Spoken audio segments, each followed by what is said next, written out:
Good evening, folks, and welcome. Welcome back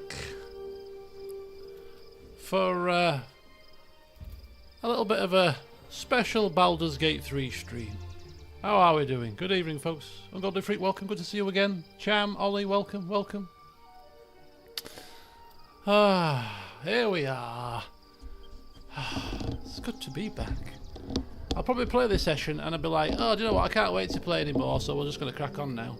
Forget it. Act 3, I'll see you next week. But, yeah. Today is the 1 year anniversary since the release of this fantastic game. A fantastic game that I've played for 146 hours and I'm barely halfway through. How time really has flown by. I mean, this is like episode 51. I think I might have done maybe 1 or 2 recorded sessions. So let's call it 49, maybe 48 at a push. Streams of this, of probably no less than 3 hours, two and a half, maybe a couple. But and we're still going strong. And at no point have I felt to myself, oh, this is dragging on. Wish this would be over. Oh, it's fantastic. But anyway, Mike, yes, welcome to you too. It has been 1 year, and that's why we're here. We're here for something a bit different. I don't really have any plans for today. I don't think I can keep talking for until 10 o'clock. But I do have some things in mind for this session. First of all, we did have some things that I was going to do off camera, which I thought, well, when Nagisa mentioned in the last stream, which was episode 50.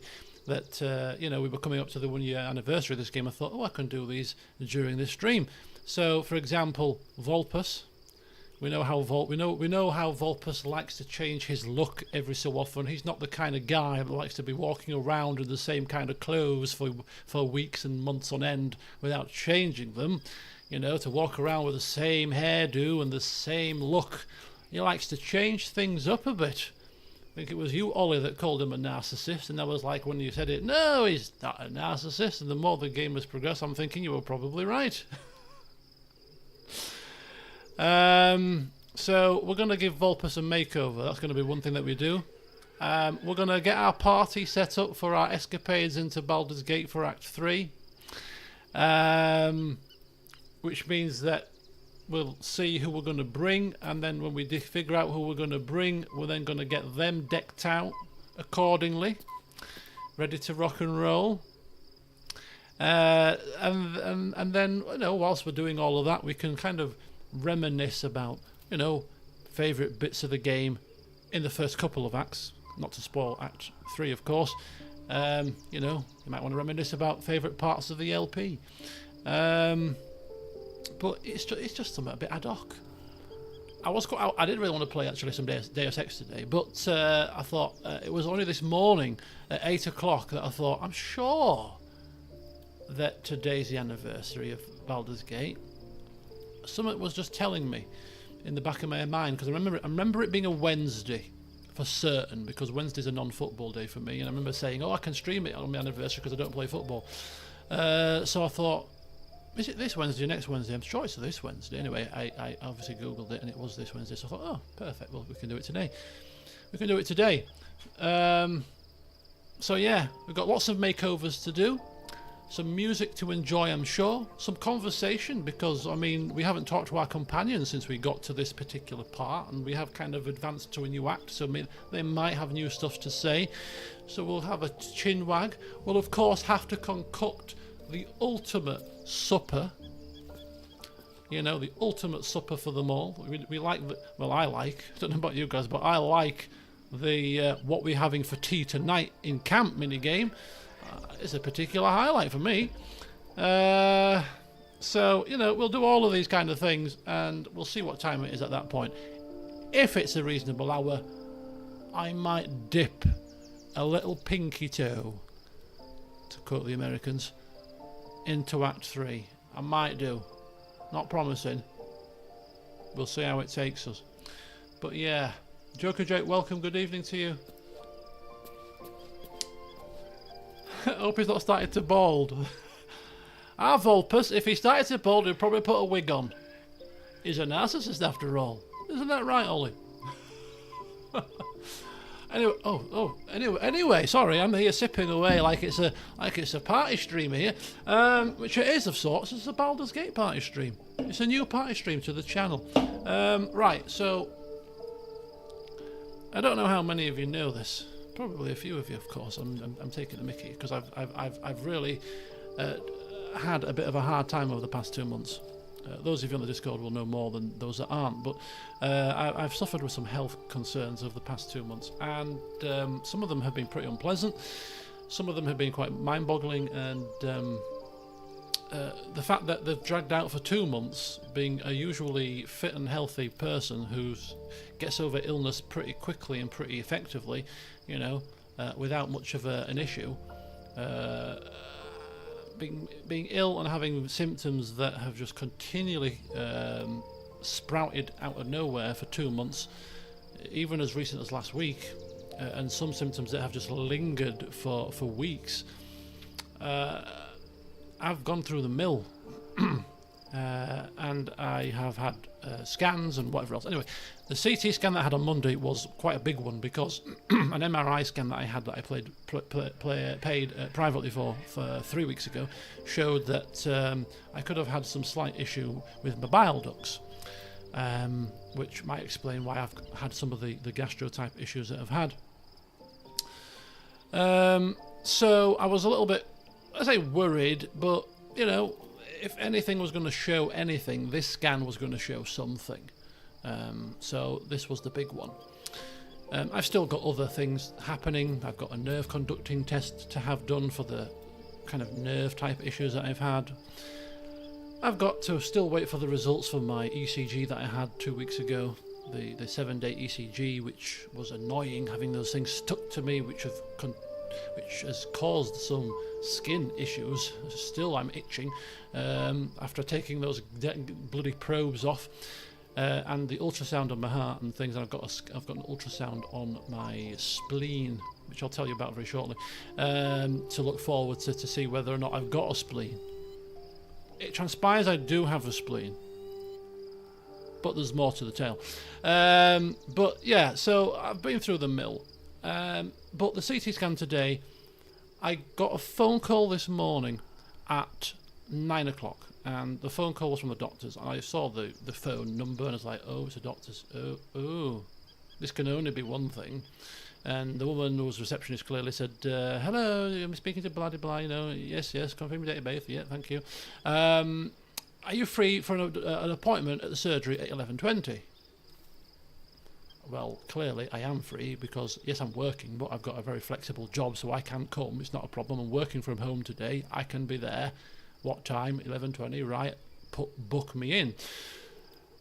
Is it about my scan results? Now, I had the scan on Monday, and I was told by the scanning team, you'll hear at some point next week.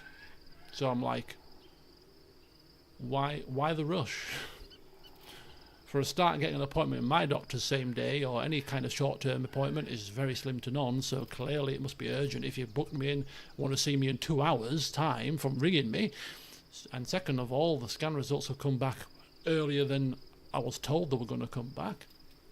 So I was kind of like, I've now got between now at 9 o'clock and 11:20 to sit and stew and worry and ponder and wonder why you've called me in so urgently. Clearly, I had a slight, tiny bit of, obviously, I say meltdown is the wrong word, but I was not in the best of frames of mind. What's the rush?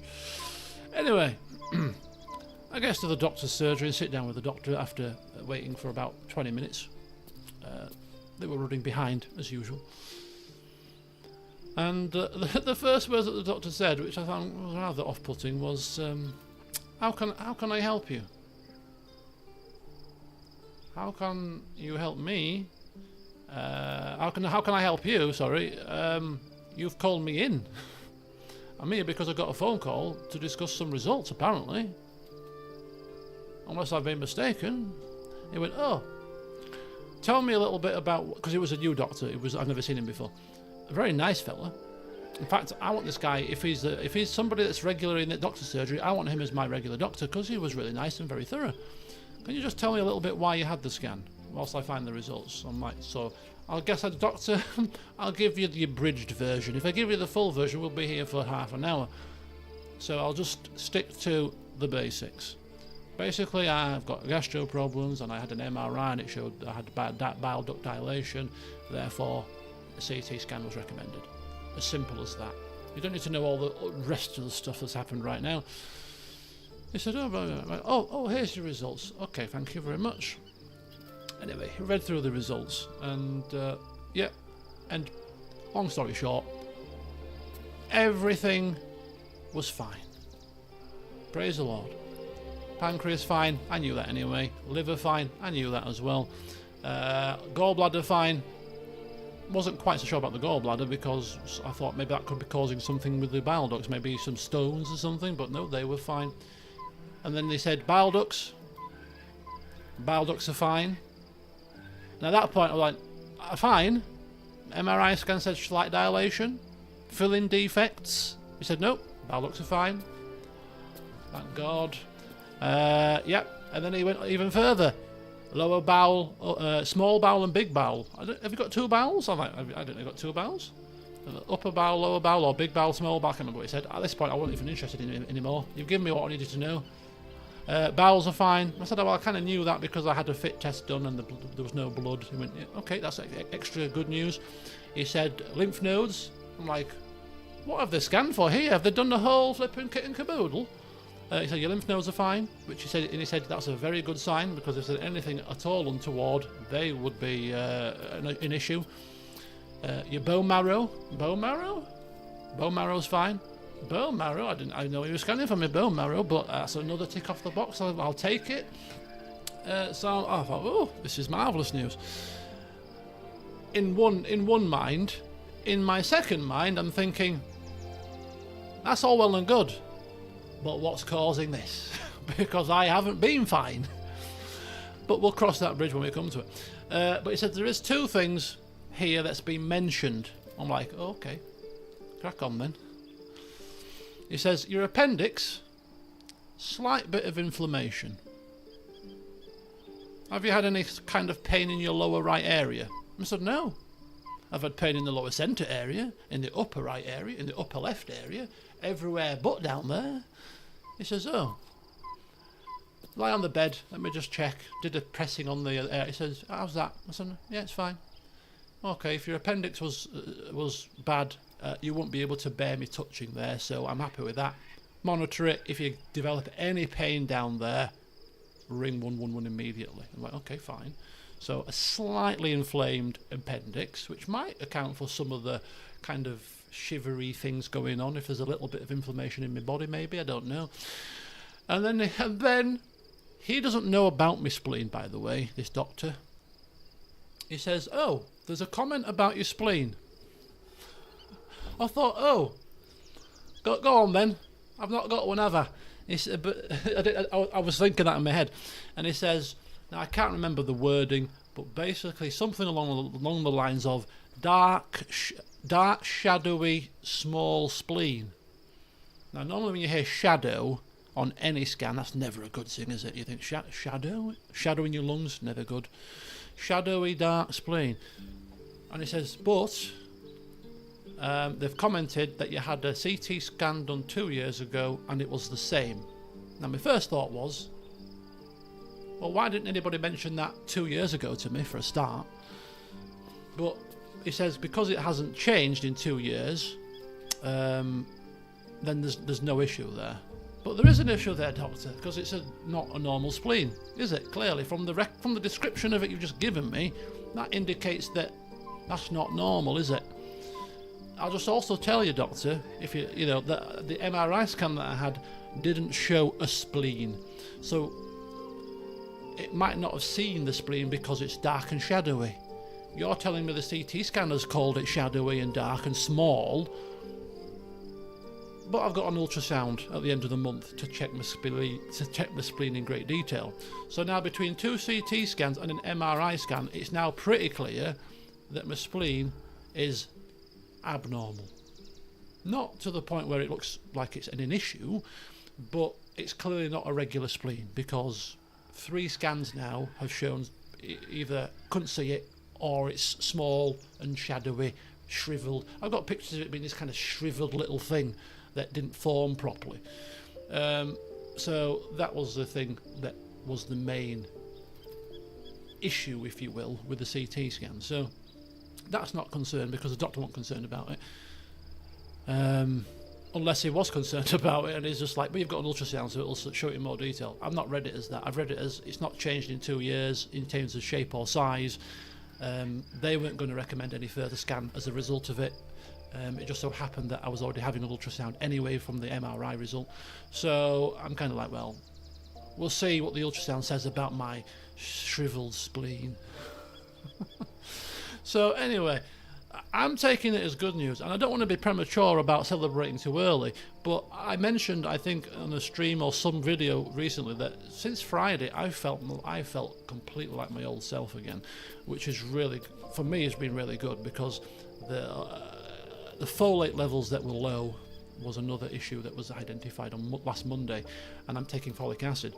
Has rid me of some of the symptoms, and has certainly made me feel a lot more healthy within myself. I feel like there's a spring back in my step.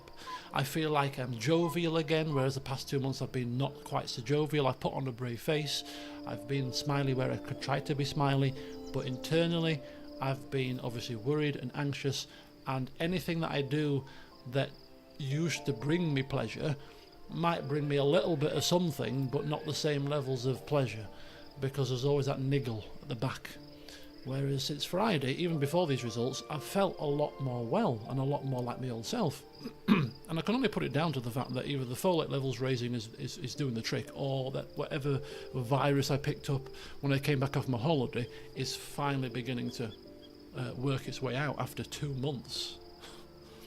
So long story short, or short story long I suppose, is I actually feel like I can actually enjoy a drink for a change.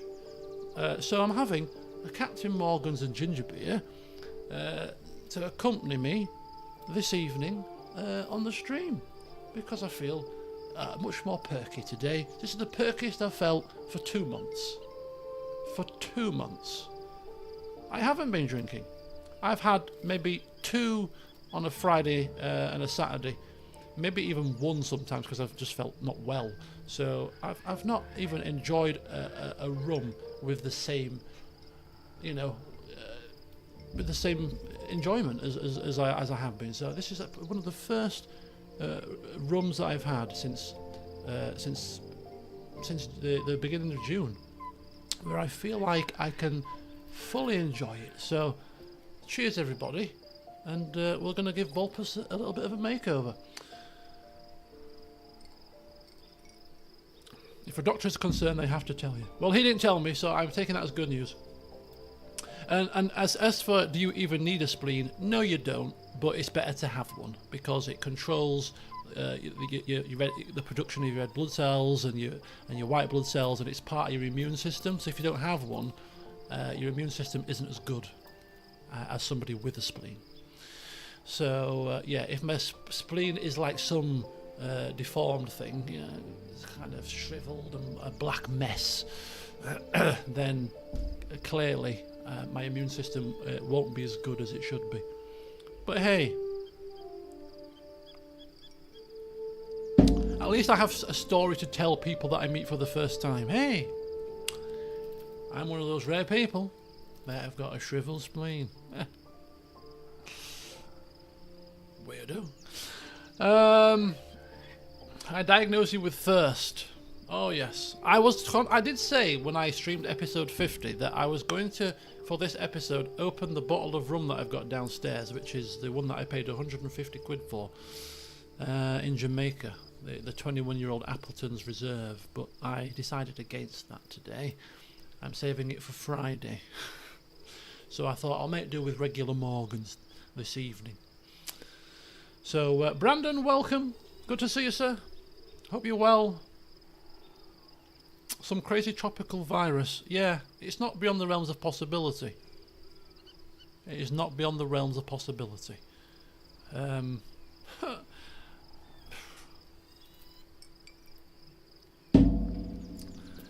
I think, you know, touch wood and all that. If I have all the rest of this, because don't get me wrong, I still got the heart results to come back. I still got an appointment to have with the endocrinologist for my blood sugar crashes, which I attest to the virus as well, but it was happening last year as well, so they're going to probably do some further tests on that. I'm still seeing the gastroenterologist. Even though the scan results are fine, I'm still going to see the gastro specialist because I have had gastro issues and even though everything is fine on the scan, I'm still suffering with a little bit of pain. So they'll probably want to do some further checks, maybe for diseases such as Crohn's and celiac disease, maybe, I don't know, but they'll want to do something further just to rule out everything possible out. So there's still further work to be done. And I'm also seeing the nerve specialist because I'm having a nerve conducting test done. So there's still things to do. But when I look at these other things, I'm thinking, well, if the organs are fine, then it can't be horrendously bad, surely. You know, living with gluten intolerance, if that's what ended up being the final outcome, it's a lifestyle change. It's you know, it's just the way it is. I don't know, but anyway, you know, if your organs are fine, and as I was saying to my mate, I'm going to end on this because I'm sick of talking about my health to people nowadays. But I've had my brain scanned in the past 2 months. I've had my brain scanned. That's fine. I've had my bones checked by an MRI and a CT, and they're fine. My lymph nodes are fine. My blood tests have all come back fine. That I've had at least 10 blood tests. My liver is fine, my kidneys are fine, my gallbladder is fine, my bowel ducts are fine, my bowel is fine, my intestines must be fine because I would have seen those on the CT. My pancreas is fine, my lungs are fine, my heart I'm waiting for, but it's probably going to be fine. Every major organ in my body, apart from my stomach, it's the only one organ that they've not tested, and my esophagus, in terms of the gastro tract. Test those two things, and I literally have had a top to toe, full mashings, MOT, scans, blood test, a lot. I could walk away in the next month and say, do you know what? I'm a picture of health. I'm hoping, anyway. I've had everything scanned. Everything possible. There's not an organ in my body that hasn't been looked at. So I've got that going for me, at least, haven't I? So, yeah. So I can abuse it to my will. But no, I've still got joint pain and muscle and aches and stuff. I played football yesterday. Now, I've not played football for a little while because it keeps getting cancelled, which you might argue is a good thing for my current health condition. Give me a bit of rest. But I played yesterday for the first time in 2 weeks. And for the first time in a very, very long time, I played football yesterday and I felt unfit. Now, you know me well enough if you watch me for long enough. I exercise routinely at home, insanity, calisthenics. I'm active. I watch what I eat and I play football regularly. I'm known where I play football as the Energizer Bunny. For one, you know, it's the phrase I coined myself, really. But they know me down there that I run up and down that football field, and I'm never out of breath. To the point where when I was unwell, and about 3 weeks ago when playing a game, I kind of bent over to catch my breath, and I heard somebody behind say, "Bloody hell! If he's knackered, what hope have we got?" Because it was quite warm, and I'm like, "Yeah." They know me. I'm never out of breath down there. And I run up and down that pitch for half an hour. In my sleep, normally. After 5 minutes yesterday of playing football, I was out of breath. catching my breath after 5 minutes. And I was looking at myself and thinking, Jesus wept. No, this, you know, if I'm playing football, I'm not going to be running around for 5 minutes and catching my breath. I need to be back on full fitness here. So Monday, I'm going to enjoy the rest of this week, eat like a pig, enjoy all the fruits and enjoy all the unhealthiness that I need to endure as a bit of a, because I've got my appetite back 100% as of Friday. I'm going to enjoy it all. Donuts and crumbles and burgers and everything. Sausage sandwiches, spam fritters, everything. Between now and Monday, have it all. Alcohol, I'm not going to go mad. I've only just been given the fact that my liver's fine. I don't want to damage it now, but I can enjoy a drink or two now and not feel guilty. And then from Monday, I'm back on it. Come hell or high water, I'm back on it. I'm back exercising at home. If I'm not playing football, I'm out walking. And I'm talking power walking, not this ambling about nonsense. Walking with a purpose to get my fitness back up. Because I'm not walking, I'm not playing football in a state of being unfit. It's just not my style. All these bloody trophies around me have not been won by me slopping about the football field like somebody that's unfit and can't breathe properly. I always said to myself, if I ever got to that stage, I'm going to retire. So I'm not ready to retire just yet. So it's time to be back on the fitness regime. That whiteboard there, Ollie, mark my words, on Monday, going to be back in operation. This person before you has a new purpose. It sounds dramatic, right? But it feels like I've been given a second chance, because I've had some really dark days these past 2 months in terms of my mental health, and actually recording things and LPing things, especially Fallout, has really helped in some situations for me. But so now that weight is beginning to lift, I actually feel like, do you know what?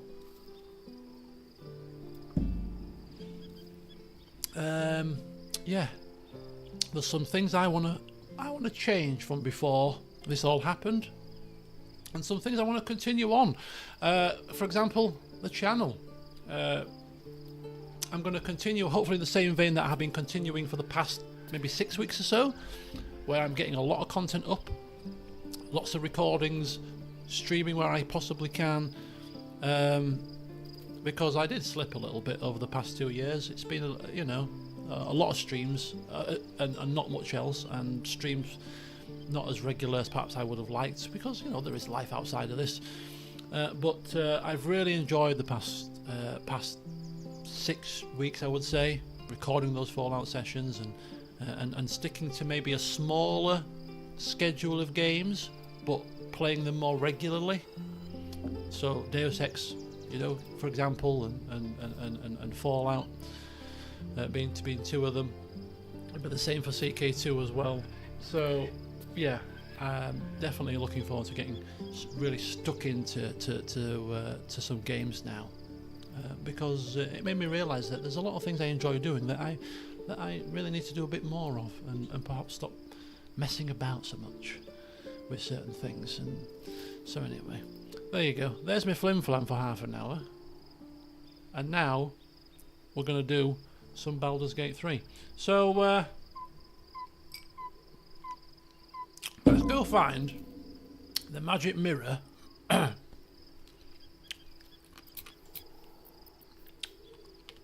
The only issue we've got is that Vulpus is not wearing his robes. And I wanted to actually start colouring his robes and stuff, but he's in his bedclothes now, and if I sleep, I've got a feeling we're going to advance to Act 3 possibly, maybe. So it's kind of a bit of a pickle. So if anybody knows that for certain, let me know. But at the very least, we can change Volpus's... Yeah, because look, he's not wearing his stuff.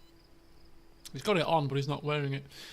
We'll change his physical appearance to start with. Then we're going to decide who we're going to take on our adventures. You can oh, can you? How? How can we do this? How can we do this? Well, I never. Look at that. I'm looking at the inventory and I'm like, oh no. Because I kind of wanted to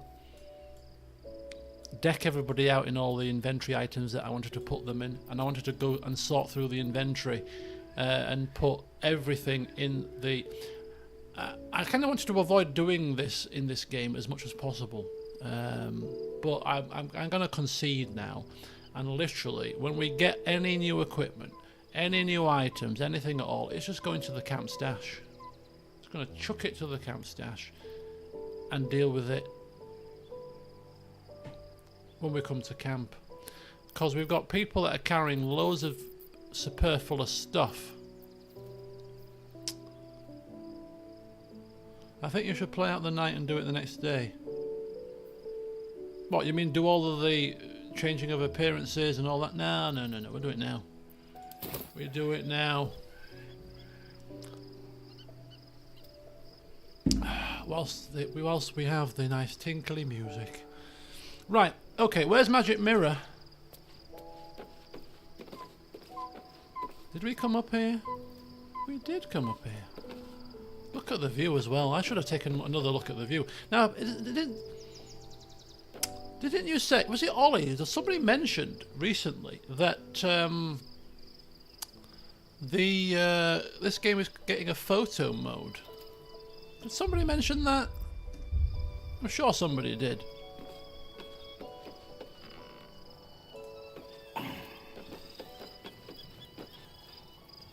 Oh, so even when you change it in the inventory, it changes it when you're walking about as well. Oh, they're working on it. This is your favourite campsite. We are actually looking for the magic mirror, by the way. Look at this. We've got chests. Oh, mind reading potion. We always want a mind reading potion. Yeah. Do you know what? Inventory management will be done off camera before we start actually. I've changed my mind. We're just going to be doing Traveller's Chest. Dyes and stuff. Yeah, we're going to be changing the attire of Volpus only. For now, and then we'll take it from there. And then we'll get the other people in. We're going to use all the dyes though. We're going to use all the dyes. Maybe, so by the time I start replaying Act 3, I think we'll have photo mode available. In other news, Fallout London is getting some good reviews. I hear. I haven't not seen any, but apparently it's really buggy and crashy at the moment. Because I want to play that actually, but that'll wait until it's patched and a bit more stable, I suppose. Where's my magic mirror gone? Hello, Carla. Oh, Will. Taken from the light to be raised in darkness. Your truth is finally dawning, Shadowheart. You can follow its light, or you can retreat back into dusk. The truth is finally dawning. Shadowheart can follow its light, or she can retreat back into dusk. Are you feeling alright? Are you drunk, Will? Sounds like you repeated yourself there a little bit. Says me who called you Shadowheart. Called you Karlak, sorry. Thanks very much, Will. Thank you. Clearly, you're not coming to Baldur's Gate with us. You're not coming to Baldur's Gate with us, but you'll be there in spirit. Oh, new evil endings. Oh, really? I never replay games until I do replay them. I'm going through a phase at the moment, right?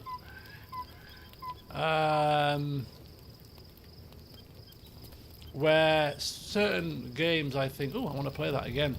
Obviously, like Deus Ex I'm not classing Deus Ex as playing replaying the game, because I played it like 20 years ago, and I'm playing it with a mod, which when I looked at it, and I've compared the mod maps to the original maps, the mod maps add a lot more. And when I see the difference between the two, they add the extras bits in really well indeed.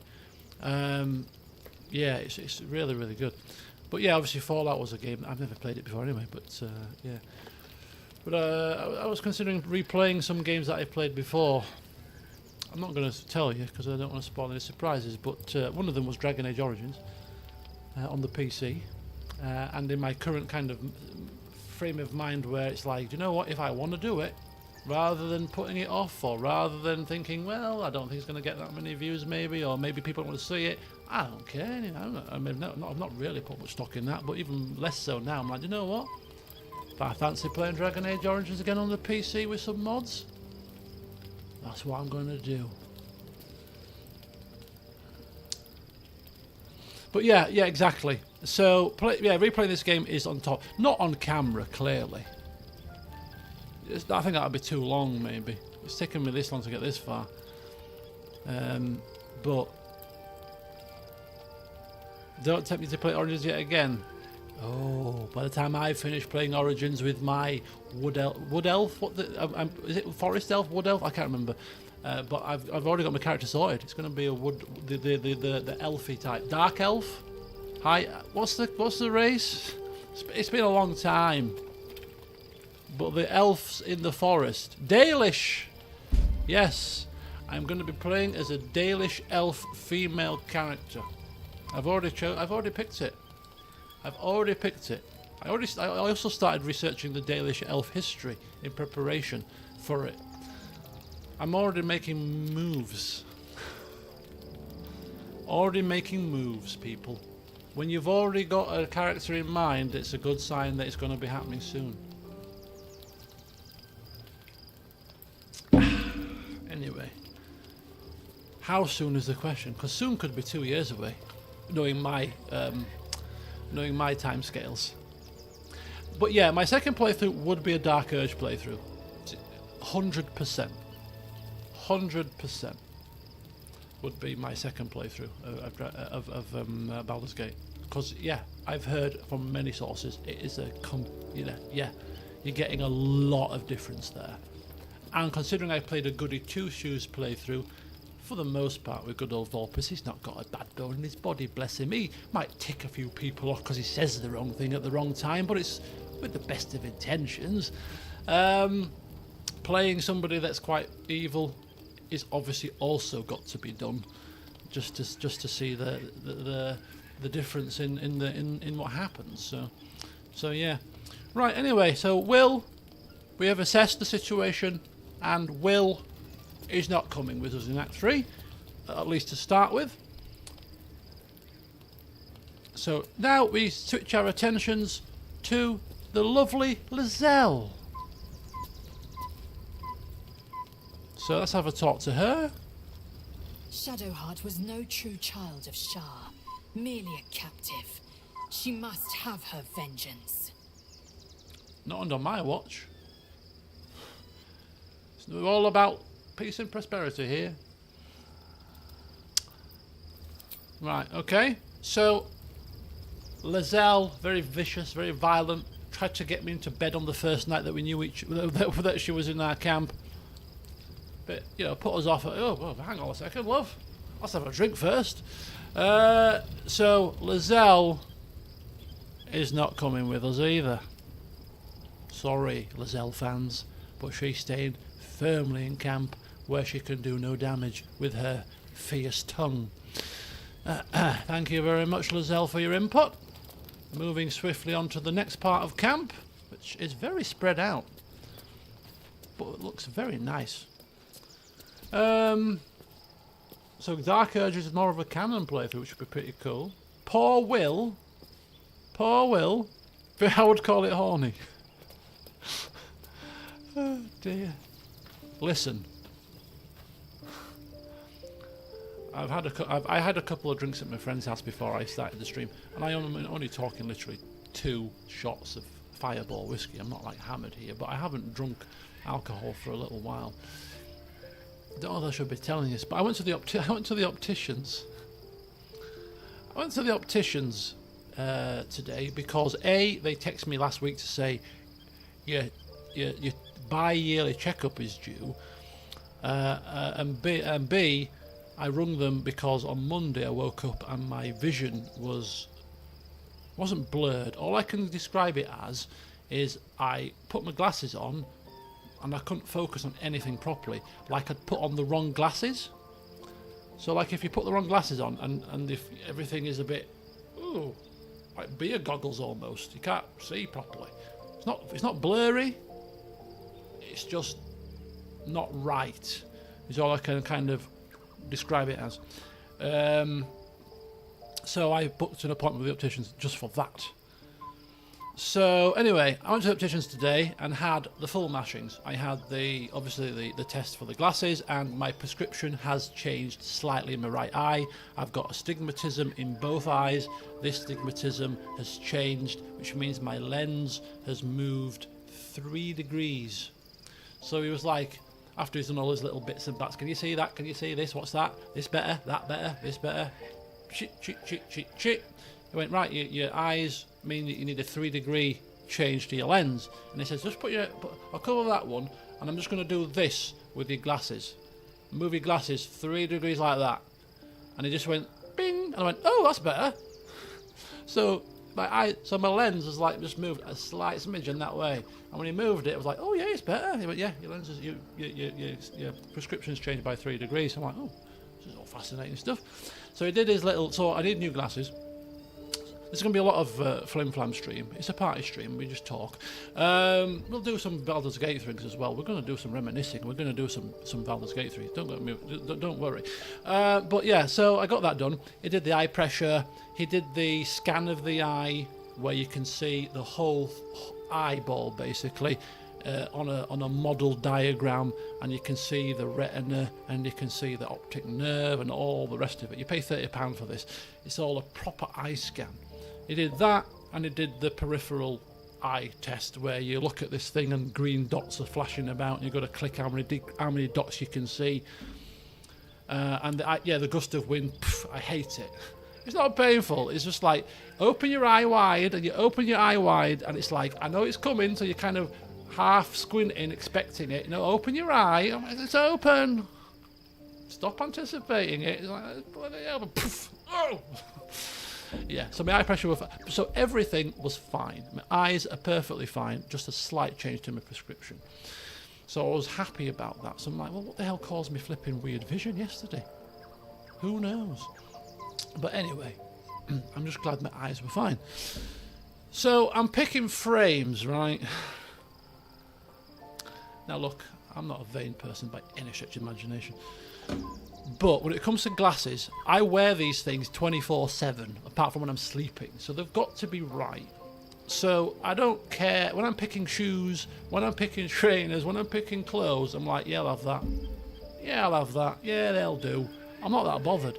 Picking frames, I'm fussy. So I was in there, and there's another person sat in a chair, and I'm picking frames, and the lady's bringing out frames. Just try these, and I'm, oh no, even a laugh, love. Now don't get me wrong, some people love a frame that is like right out there, covers half your face, bright green. They'll be like, that's perfect. I'm like, what the get that off my face. You having a laugh, love? Look, I like small and subtle, right? I don't want my glasses to be the first thing you see when I'm walking down the corridor, ideally. So she's like, okay, so you want something similar to, I said, similar size, if you can get the similar kind of smallish kind of lens, would be ideal. Black or grey or silver. I'm very plain Jane. I don't like kind of reds and greens and blues. Just something subtle. Okay, right, I got you. Bringing out all these different brands, Oakleys and flipping Ray-Bans and Pradas and all the rest of it. It's a private optician. They don't do cheap brands, apparently. Just give me something for 60 quid, love. Anyway, these are Ray-Bans, and these have lasted me get this, right? These things have lasted me 6 years. Now, I've never had a set of frames last me longer than this. Every frame that I've ever had has been like 2 years. I sit on it, I snap it, I break it, the screws come out, then they're done. These things, you pay a bit extra, and sometimes you think branded items, you're just paying for a brand. No, these have stood the test of time. 6 years, and I could have used these for another 2 years. I could have said to the optician, put the lens in these for the 4th time, because he said, you've had 3 sets of lenses in them. I said, no, they've done me really well. But I said, as much as I could put another set of lenses in these and they'll go for another 2 years, I'm ready for a change. So out come the Ray-Bans, and there was a similar pair to this. I'm like, well, I've had Ray-Bans and they look very similar to this, but they were about that big. And I'm like, they're too big. I want slimmer. And then out came a pair of Oakleys, right? She went, oh, these are quite nice. These are now these Oakleys, which you're going to see them anyway because I bought them, are black all the way around, because these glasses have a frame at the top and then no frame underneath. The frameless at the bottom. They've just got a little thin wire. Whereas these ones are white, framed all the way around, but they're very thin black. So you're going to notice them more than these when you see me, but it's still not too bad. So I thought, oh, they're not bad. And they come down the side and they don't hook behind your ears. They're kind of like sporty, so they're just attached to the side of your head. They're just kind of just there.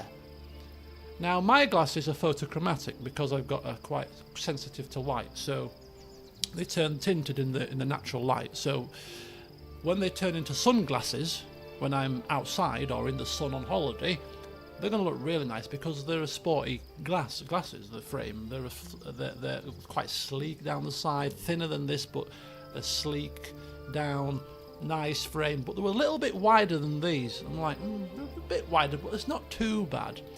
But I said, excuse me. I said, the red.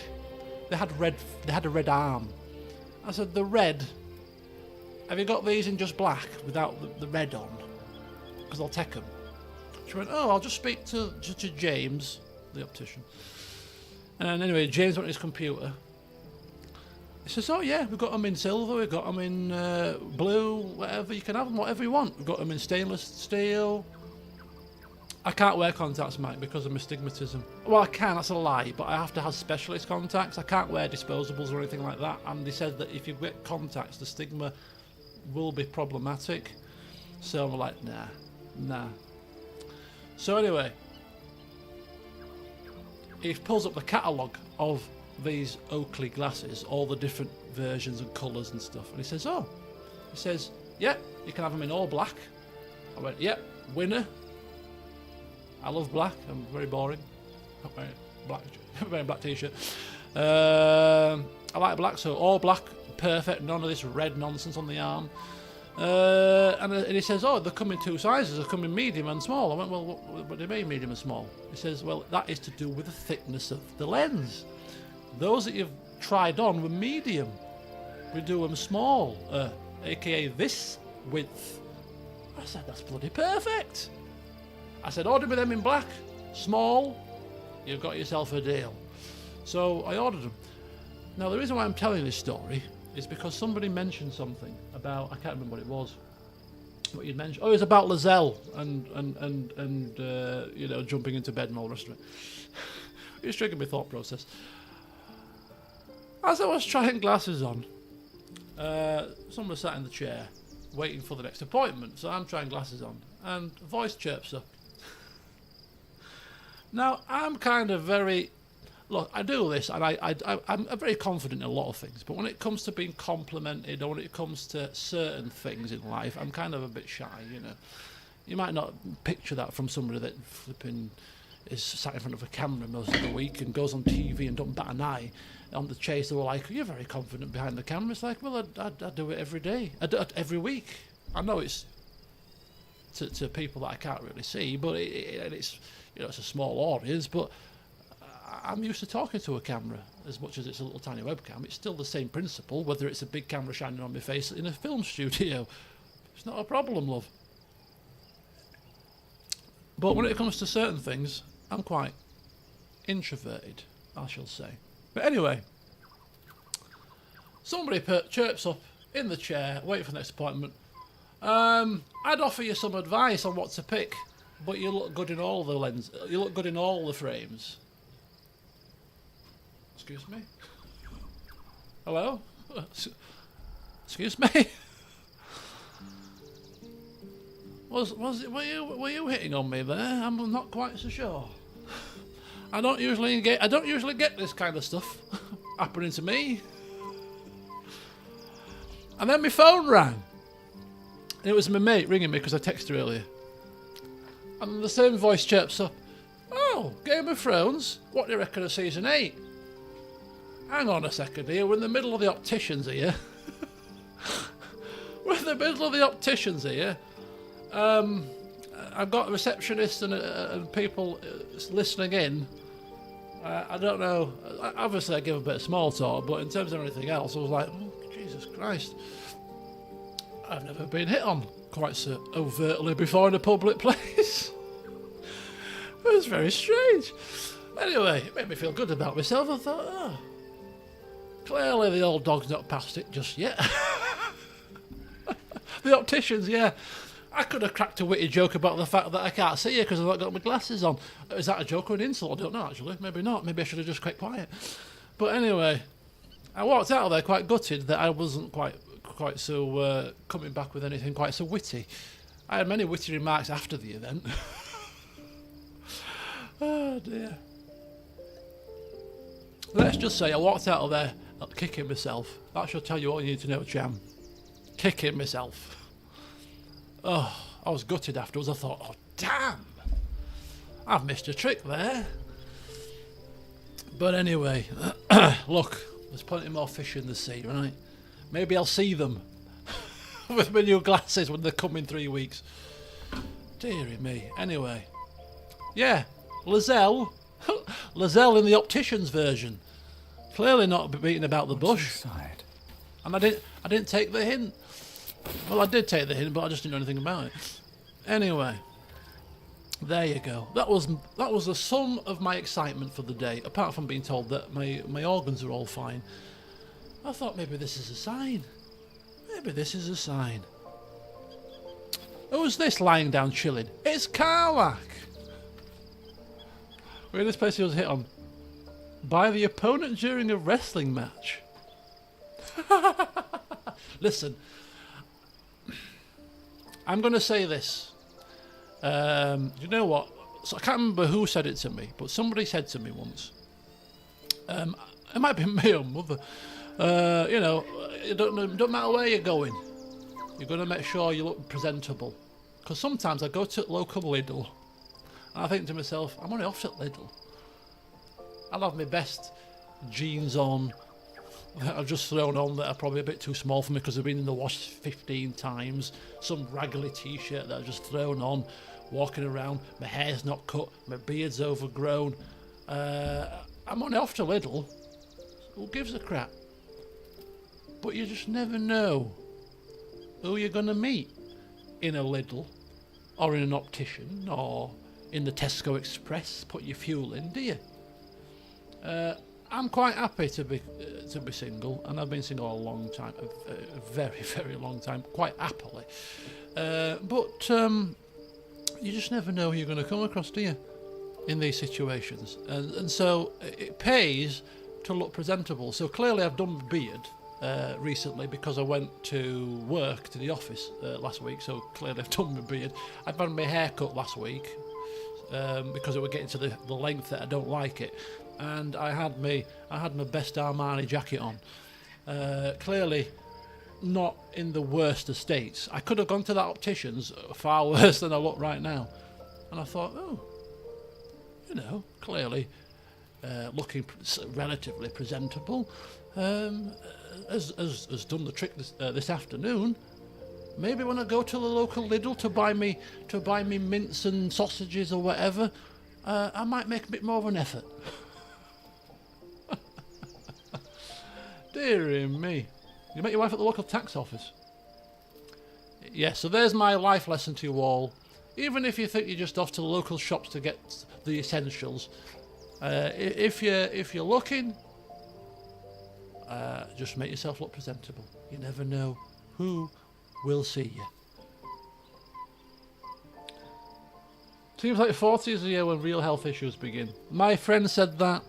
She said all her health issues started at 40, and I laughed at her because I was 40 and was fine. 41, however, different kettle of fish. I'm hoping to be able to say that I look back on this sort of 2 month period and at Christmas or maybe next year or on a holiday sometime at the back end of the year, and not laugh because it's not funny, but just like, you know what? Remember in June to August? Oh, what a time that was! Now look at me, kicking back with my feet on a good swear then, sorry, on a sun lounger, drinking a cocktail. How times have changed. Jeez Louise. Almost like Karlach right now. Chilling out, loving life. Karlach, embrace it. Embrace that luxury. Poor Shadowheart. She's been jerked around so much. I want to believe the gods keep this world balanced, but sometimes... Bad timing, Karlach. Sometimes I wonder. Bad timing after what we just discussed. Oh my god. Right, sorry. This is clearly not a stream for children. A comedy clip. I'm usually not the one to say comedy clip, but you know, I've got to say it for a change. Look, I've had an afternoon of interest, and I'm feeling perky for a change. I still want to know how sleeping with Lizelle leads to glasses. Tangents, I think, is the word there.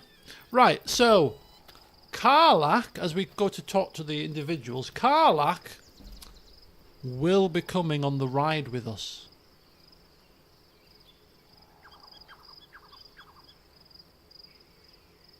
Yes, Karlach is coming on the ride with us to Baldur's Gate. So we've got Volpus, we've got Karlach. Who's next?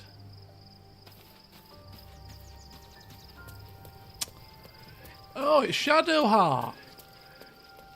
How did we walk past Shadowheart? We've walked past here. Always overlooking her. Always overlooking our Shadowheart, aren't we? She's always been the butt of our jokes. You know, with her Shah this and Shah that and Shah the other. And we just literally walk right past her, bless her. She is shadowy. All's well, I hope. Aside from the obvious.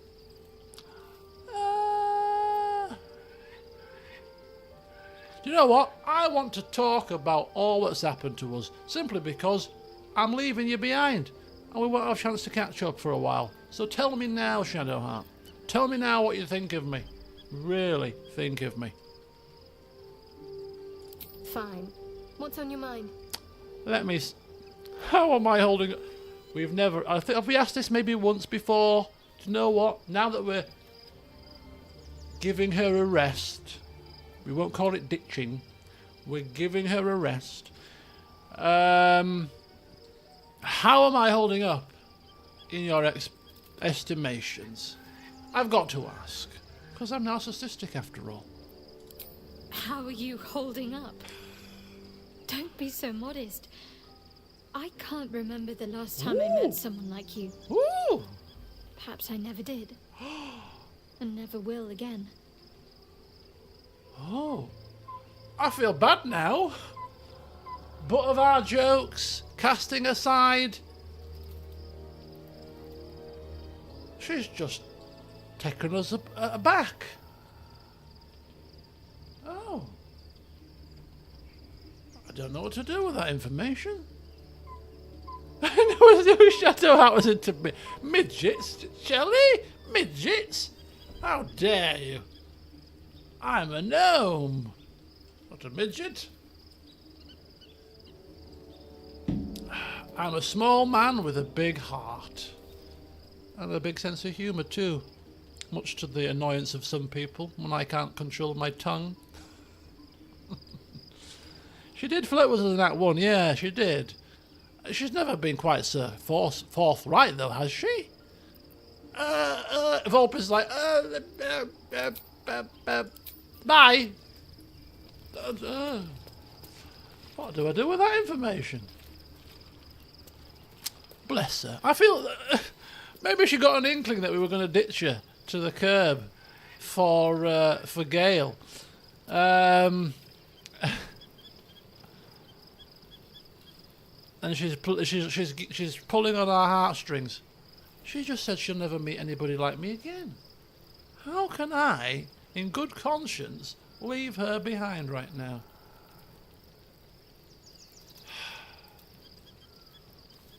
She's a card, isn't she? She knows what she's doing. She's well versed in these practices. Dating Gale. You'll have to wait to find out. We're dating nobody at the moment because I'm kind of suspicious that we've kind of dead-ended any romance with anybody right now. I know they changed the romance arcs and stuff because it was quite up front, wasn't it? It was quite forthright quite early. I know they've kind of altered the pacing of it, but have we screwed it up with certain people? I don't know. Right, we've had Shadowheart, we've had Karlach in terms of talking to them. Let's go speak with Dame Aelin. See who we can find here. This is a very large camp, actually. I like it, though. I like it. Very scenic. Just have to remember to speak to everybody. My resplendence honours yours. Yeah. If we have, that's the one thing that I will be upset about, because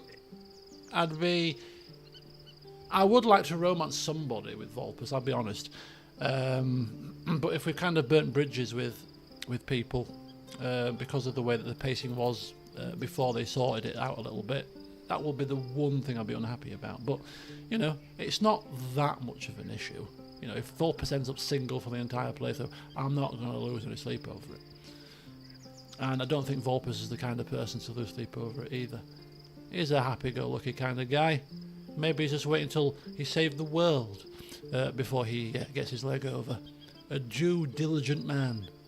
You know, he'd be the kind of man to have diligent as his trait in CK2, I feel.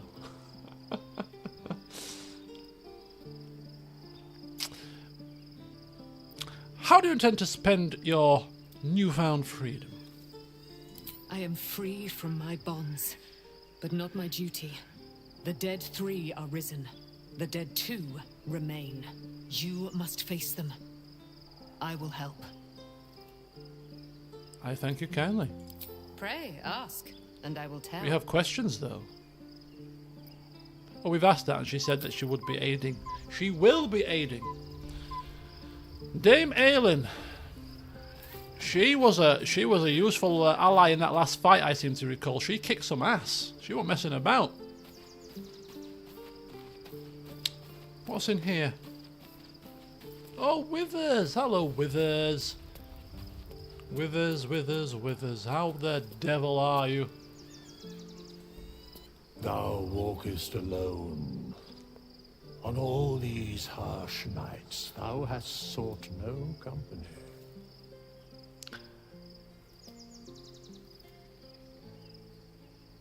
He's talking about us being single. I can't believe the timing of all of this.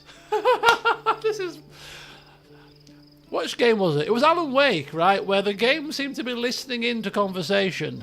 We're just talking about the fact that Volpus may well be single for the entire playthrough, and his Withers has just brought it up. I can't believe it. Holy cow. Withers asking the pertinent questions.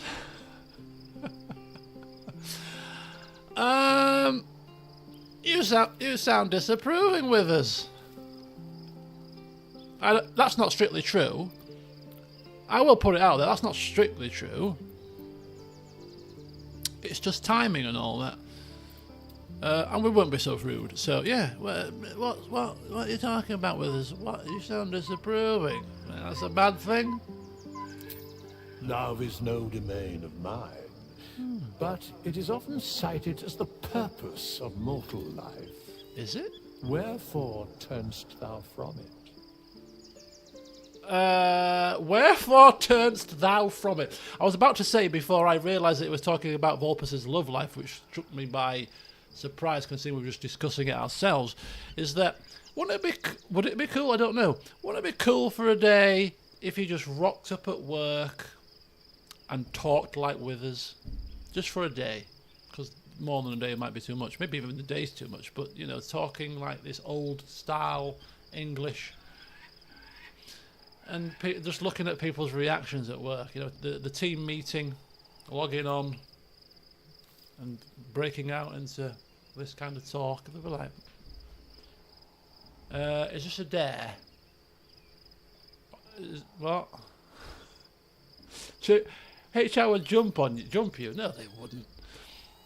I wouldn't be saying anything wrong just because I'm speaking in Old English. Actually, this is not typically Old English. Old English is like a different language completely. Proper Old English, you won't understand it. Kind of like Shakespeare. This is more like Shakespearean English, I suppose, which is probably being made a little bit more understandable over the years compared to how it was originally written, I feel. But anyway, he's asking, why aren't we hooked up with anybody yet? I think is what he's saying here, is my translation of this. This sounds like, oh, my fellow travellers don't seem to like me enough. I have better things to do. No one's piqued my interest. See, that's not strictly true.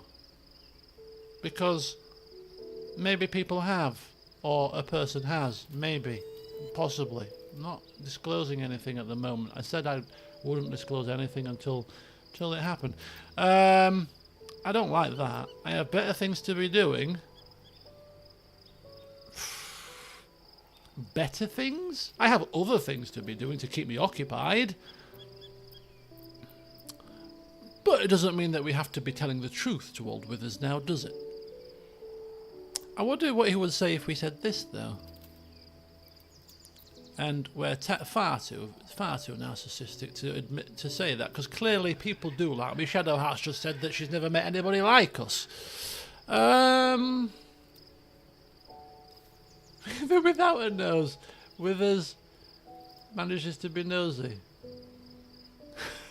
Bless him. Don't be taking the mickey out of Withers' nose, or lack of. So we're going to kind of just play it cool. I know it's piqued my interest yet, Withers. As I said, I think maybe in a session or two ago, Volpus is more of a connection kind of guy, you know, rather than superficial, you look nice, let's jump into bed, Lizelle. It's more of a, yes, you look nice, but actually, what's underneath the surface? Let's get to talk, let's get to, on a mental level, have we got a connection? Don't forget he's a gnome. Like elves, like dwarves, long-lived creatures, so things take a bit more time to develop because they've got time for them to develop when compared to the shorter-lived races like humans, for example. So, you know, he's much more of a kind of connection guy, plus a highly intelligent person that he is, a wizard and stuff. It's all about the mental stimulation as much as the physical. So, right now, we're not kind of at that level with somebody. We're getting there possibly, or exploring there possibly, but not quite at that level where we're ready to do stuff, you know?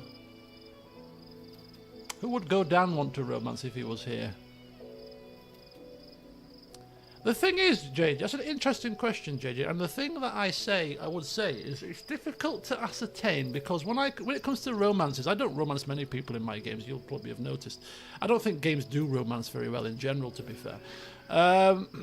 It's a developing thing, so I could hazard a guess at maybe such and such. But a lot of the interactions that I have with characters, with my characters, tends to be natural and fluid and off the cuff.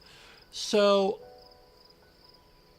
until I was playing the game as Godan, I couldn't really answer that question, if that makes sense, because I'd have to go through the experience of having the conversations with them in the style that Godan would have the conversations with them, and see how they would react to those conversations to determine whether or not anything would happen with that character.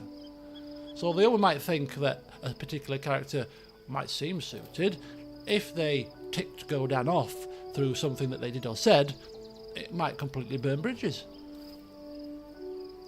You know, would Lizelle hitting on Godan from day one and wanting to jump in the sheets being something that he'd have been like, you know what, screw it, let's do it? Possibly. She's tough, she's ruthless, she knows, you know, she's a woman that knows what she wants. Maybe that could have been off to a flying start. I suspect, maybe.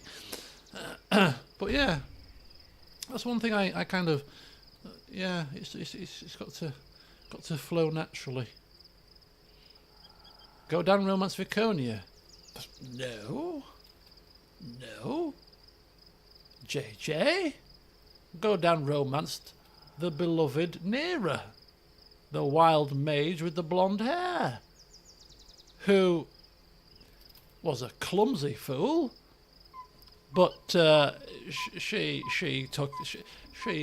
did something for him. Which again, if you were looking at things, how Godan panned out, and were to, and he never romanced anybody, and you were to say, out of all his characters, who would go down romance? I think Nera would have been probably near the bottom of the list. But it happened. Probably not what you would have expected, I would assume anyway, for Godan, but it just happened.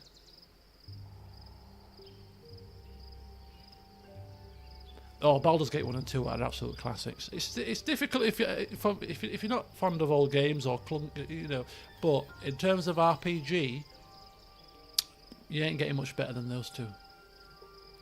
In terms of RPG mechanics, there's just examples of fantastic RPGs. None do it much better. None do it much better. As old as they are.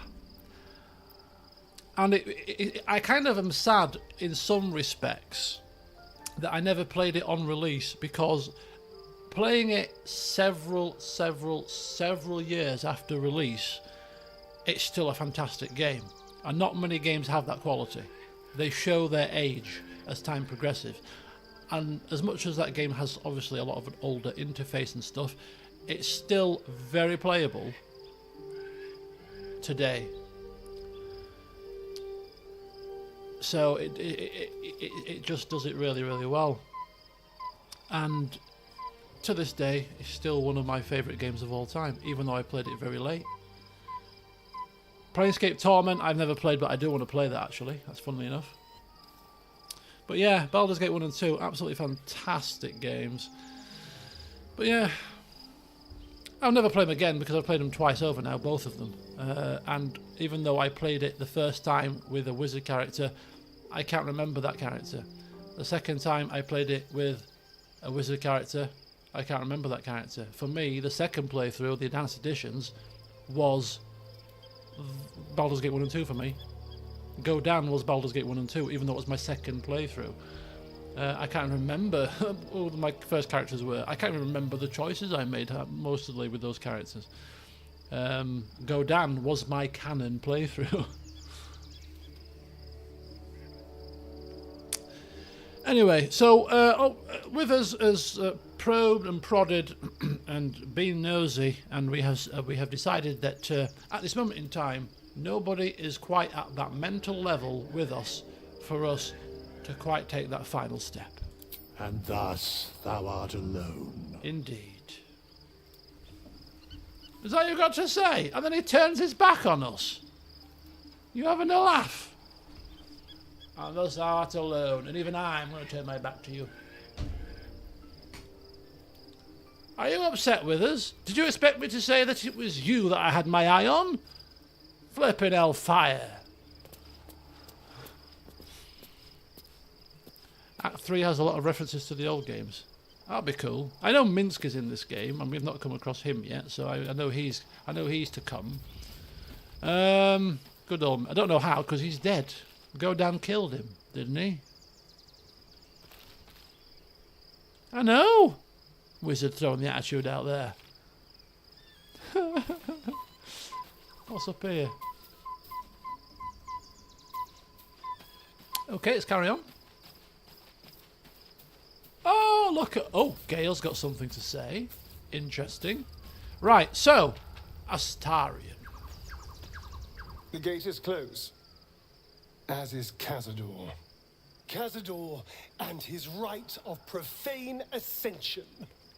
An imperial soiree, attended by devils and spawn alike. A grand ceremony to honor one exalted vampiric master. And elevate him to an unfathomable station. To place him in a position of such esteem.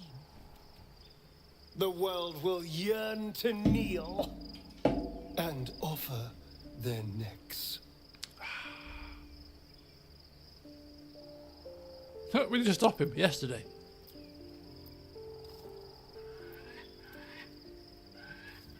Sounds as if you envy him. Of course I envy him. Why wouldn't I? The problem with what Cazador has done is that he did it to me. If the time comes and I can stay one move ahead of him, I'll take his place before his blood can hit the floor.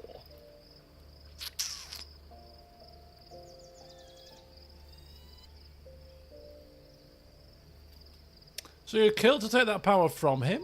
The others bound to the ritual?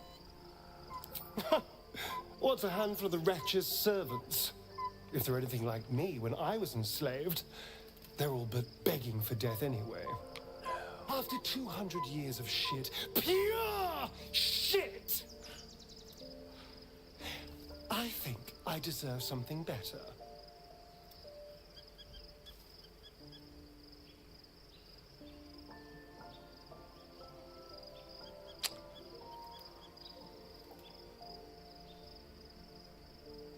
That's an interesting line. Freedom is not the same as power. It's between these two for me. I don't think he wants. I don't think he's actually talking about wanting respect, is he? He's talking about living the life of luxury, by the sounds of it. No, we'll go with this one. Freedom is not the same as power. All I'm saying is, let's be clever about it. If an opportunity arises for me to become a more magnificent bastard than I already am, why turn it down? Let's find out more about the ritual before we waltz into Cazador's front door. If we track down my old comrades, the other spawn, we may discover more and be finely positioned for yours truly to ascend.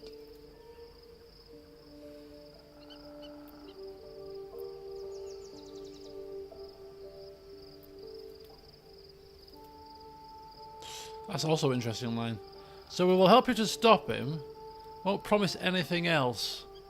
Yeah, as in killing innocents, you know, helping you to ascend, all this nonsense. But I think he needs to be reined in a little touch. Yeah. Let's put a rein check on your aspirations here for a bit, Astarion. You know, you're getting a bit too over the top here. You know, just rein it in. Don't even know if it's possible to usurp the ritual yet. We're going to Baldur's Gate, the city of 1 in a million chances, splendor and squalor. Anything could happen. If we don't find my brethren, they'll find us, likely with bared fangs. We should get to them first. Then we can make their pretty tongues talk. Unless Cazador's change their orders, they'll be in the dens of this town, seeking prey. So, Astarion is not coming with us initially to Baldur's Gate. He's having a breather. Clearly, you saw him there. He's gone a bit crazy. Needs to tone it down a touch, so we're leaving him behind as well. So there's me and Karlach so far, which means we have to replace Shadowheart and Astarion, and we're going to obviously replace them, as you probably already guessed because I mentioned it in the last session, with Gale, of course, and as I was informed, Jaheira is a full-blown party member, so we'll have to have Jaheira along as well. Yeah, fun times ahead. The Absolute should be a thing of the past, and I with it. Yet, at the risk of angering Mistra further, I'm glad it didn't come to that, given what has come to light. Absolute should be a thing of the past, and I with it. At the risk of angering Mr. Further, I'm glad I didn't come to that. Yeah, what are you talking about? Because don't forget, we got the... Did we get an option, or did we... So there was something about him blowing up in the last big situation, wasn't there? Even an insinuation or whatever. The Elder Brain. But, more importantly, the crown that he wore. Even without seeing it for myself, I could sense it. Netherese magic. So pure, so complete. I doubted what I was feeling at first. Most Netherese artifacts contain only the faintest amount of their former power. The ghost of an echo of a memory. That crown was different. I can't fathom how such a wonder survived. Surely everything of its ilk was destroyed along with Netheril itself, but... no matter. It exists. I must learn more of it. Ooh, must you now?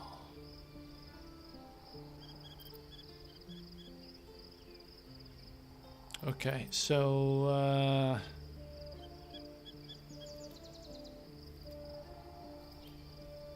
he wants to learn more about this crown. Yeah. Why is this crown so important all of a sudden? That crown sits on a gargantuan elder brain bent on destroying us and everything we hold dear. Understanding its true nature might unlock the means of our victory. We need to learn more about what we saw. An artifact as powerful as that crown must have been documented somewhere. As luck would have it, we'll soon find ourselves near one of the finest book collections this side of Candlekeep. Books? Sorcerous Sundries. Ooh. I need to go there and learn all I can. Sorcerer's Sundries. We'll be there first on our list. So you want to go shopping? Sounds like an excellent idea. No. The only kind I have? Their collection of rare tomes is unparalleled. Netherese texts are hardly commonplace, but I'm certain they'll have one or two stashed away. He likes books. You'll have to forgive my eagerness, but if my suspicions prove to hold water, this could be the answer to all our problems. At least Shadowheart is armed with the truth now. May its keen edge draw forth whatever vengeance she desires.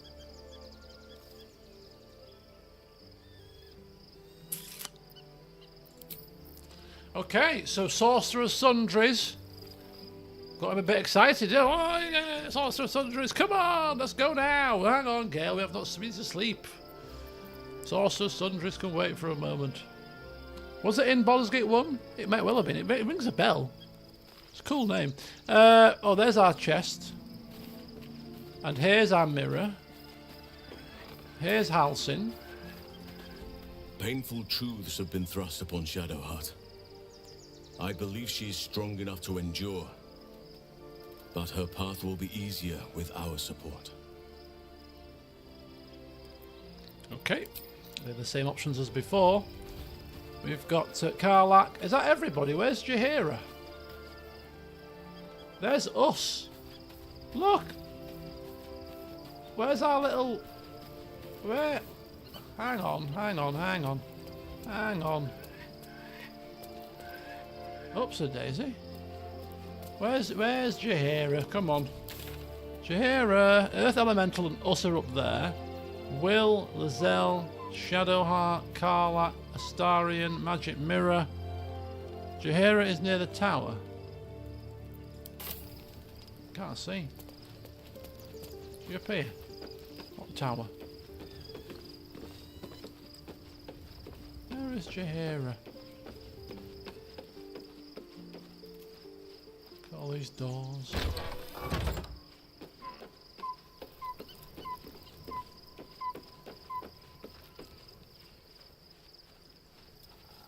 Oh, there she is. Jaheira, you can't escape forever. Oh, there she is. Oh. Shadowheart has found a little bit of herself again. Selûne cannot take all of the credit. She may have lit the way, but it is the cleric who took this step. Yes. Now that we're travelling together, Jaheira, I realise I don't know much about you.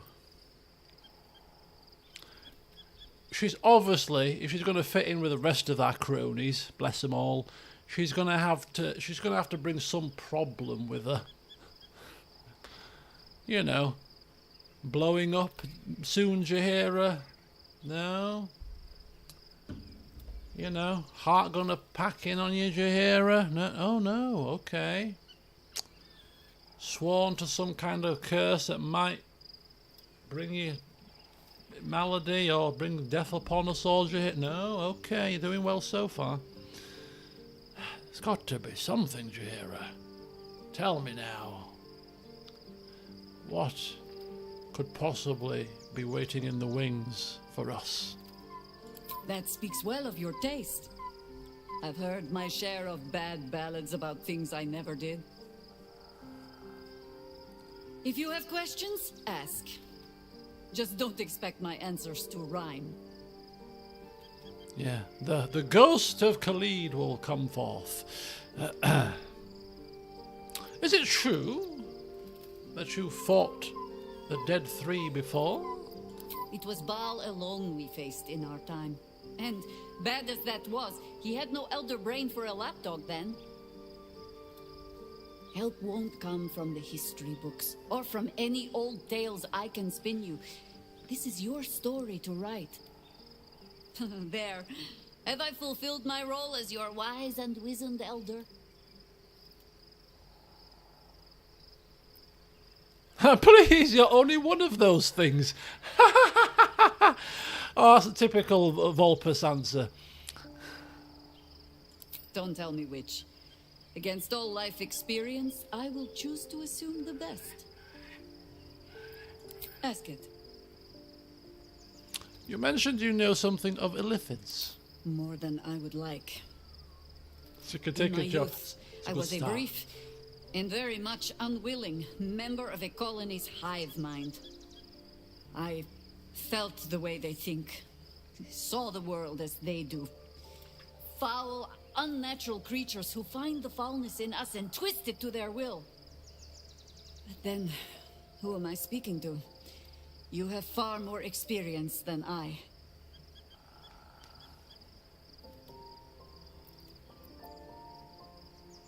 Yes, well, interesting concept. But my mind is still my own. I plan to keep it that way. I believe you. You remind me of another I knew, marked by forces beyond their control. The gods can grant power or strip it away, but so long as your will remains, you have the only weapon you need. Join me in good time. Who do I remind you of, Jaheira, out of interest? Just care to enlighten me there? Right, okay. That's everybody talked to.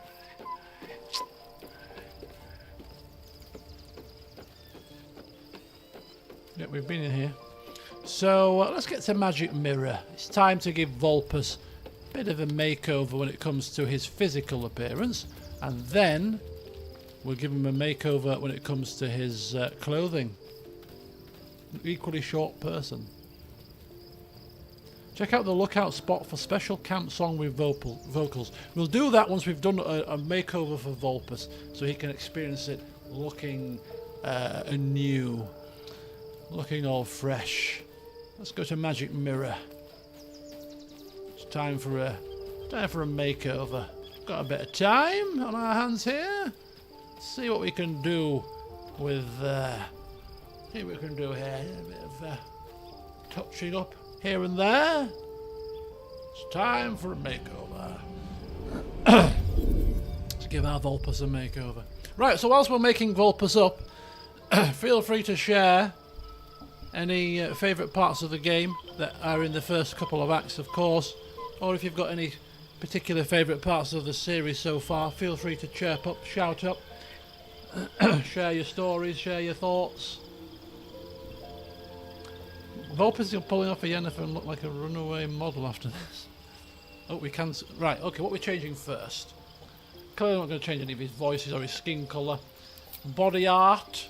Is he the kind of guy to have some kind of tattoo? No. I still say no. His eyes aren't going to change, clearly. Makeup. Let's see if we can touch him up a bit. We have given him a little bit of eye makeup there, only very subtle. How many times do you think Godin ever freshened himself up? Once. At the end of the game, probably. At the end of his journey.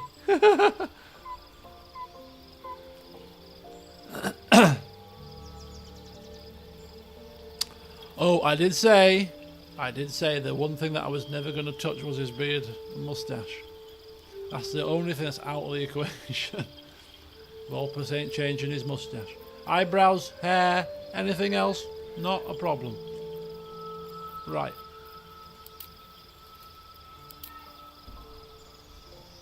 I think my dinner's ready. Bear with me.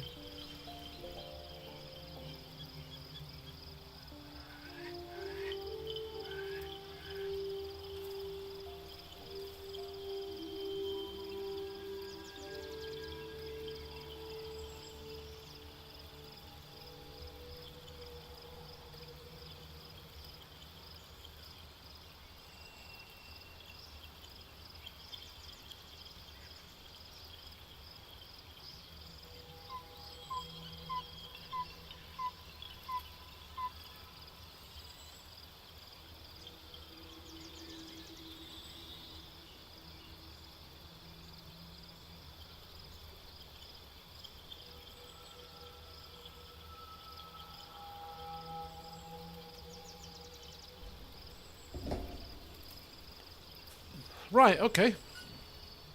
Act 3 fights. Oh, so some good fights coming up. Volpus fighting the dog. Poor dog. Karlach killing everyone in order to save them. Oh, God. Anything to do with Karlach. You know, her potty mouth, her MVP status when it comes to the combat. When you fought in the castle. End of Act 2. Okay. I mean, to be fair, this game is full of great stuff. I'm trying to think of what one of my favourite moments is. I'll get back to you on that one.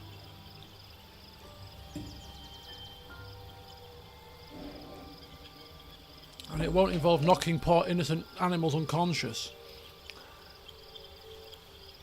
Remember to screenshot the new hair for you. Oh, of course! Of course! A starring killing Isabel with a health... Actually, that's a good one. A starring killing Isabel with a health potion. And then seeing the carnage as the entirety of the last light turned into shadowy death things. It's like, oh my God, we've just done that. Oh, what have you done?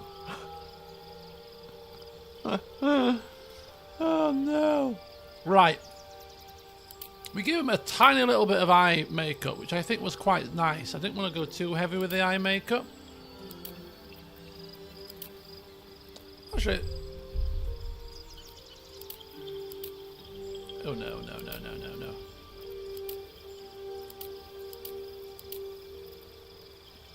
It's quite something, isn't it? You can change the colour of it. That's just like too much. I quite like, if we're going to go for a change, then it would be something probably just like the complete eye.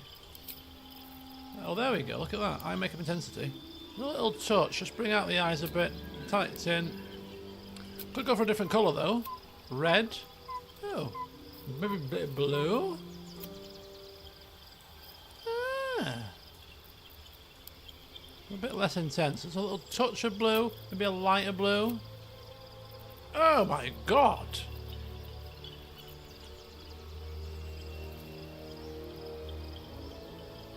Never read. I shall bow to your greater wisdom on this one, Liv. Never read. Right. What about purple? Purple a good look? Dark colours. What about dark purple? What about darky pinky purple?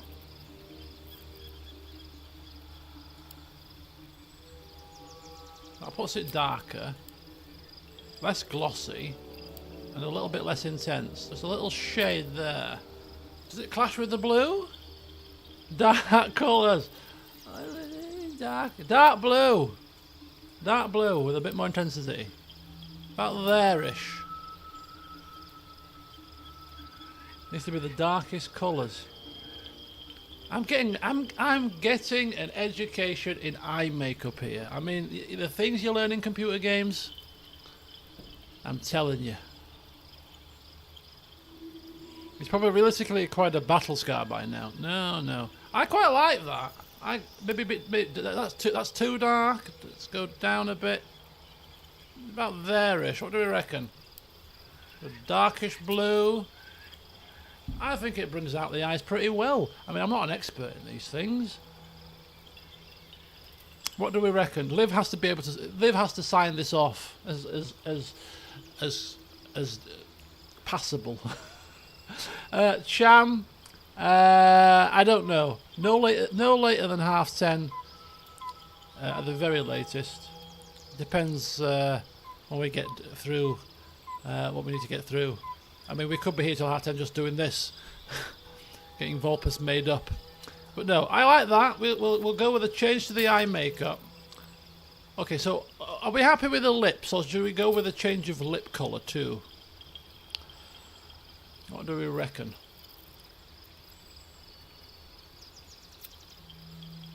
Oh, in fact, there's no intensity to any of this. Oh, God, no. White lips. No, I'm not happy with any lip makeup, to be honest with you. Unless we were going something like, I don't know, peachy. Maybe just gloss. Like a clear gloss? Glossy lips? Oh yeah, a bit of gloss. I think that's what we had last time, actually, yeah. Just a little bit of lip gloss. A tiny bit glossy. A little tiny bit.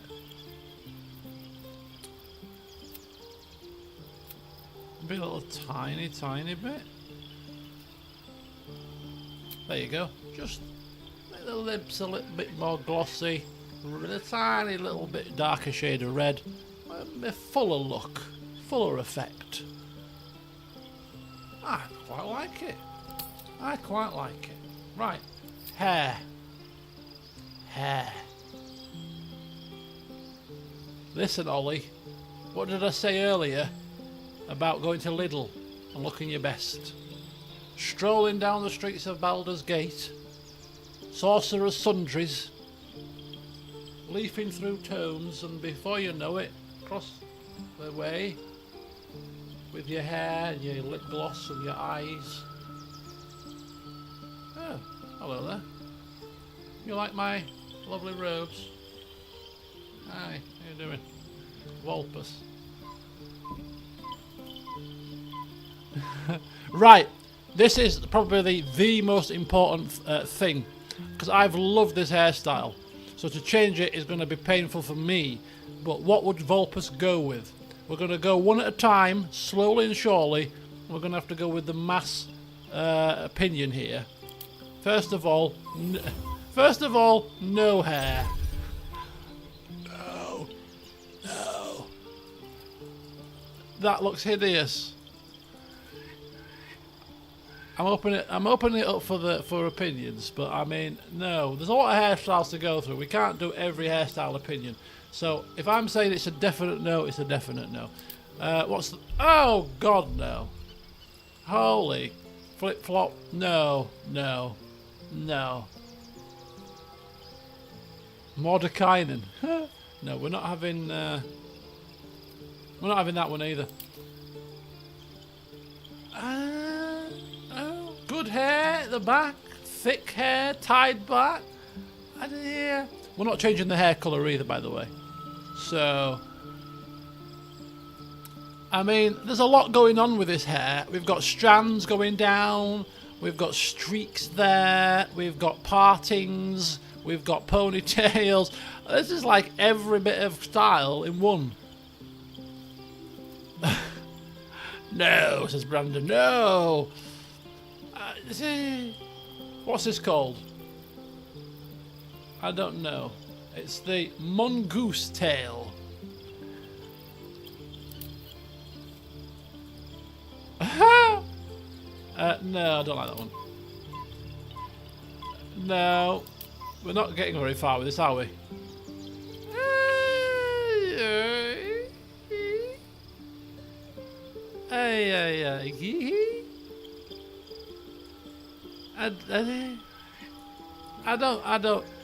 I don't think so. I don't think so. And I certainly don't like that. And I don't like that either. Volpus cut his hair. I don't think so. I think he likes his long hair. I don't like that either. No. Certainly not. Hello there. I'm Vulpus. No.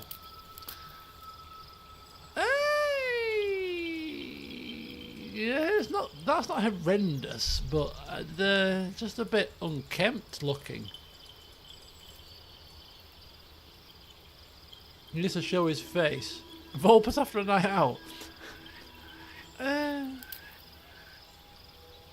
Oh, like dreadlocks. Dreadlocks, Volpus. No. I mean, his hair was pretty long, so we can go with long hairstyles because it's not as if he's like suddenly grown hair, but that. I'm not so sure. Too much going on. It's clashing with my robes.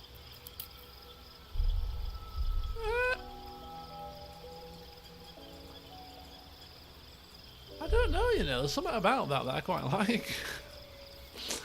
There's something about that which I quite actually like, which is really bizarre because initially I would think that's horrendous, but you know what? I don't think that's too bad. I don't think that's bad at all. Probably not for the saviour of the world, though.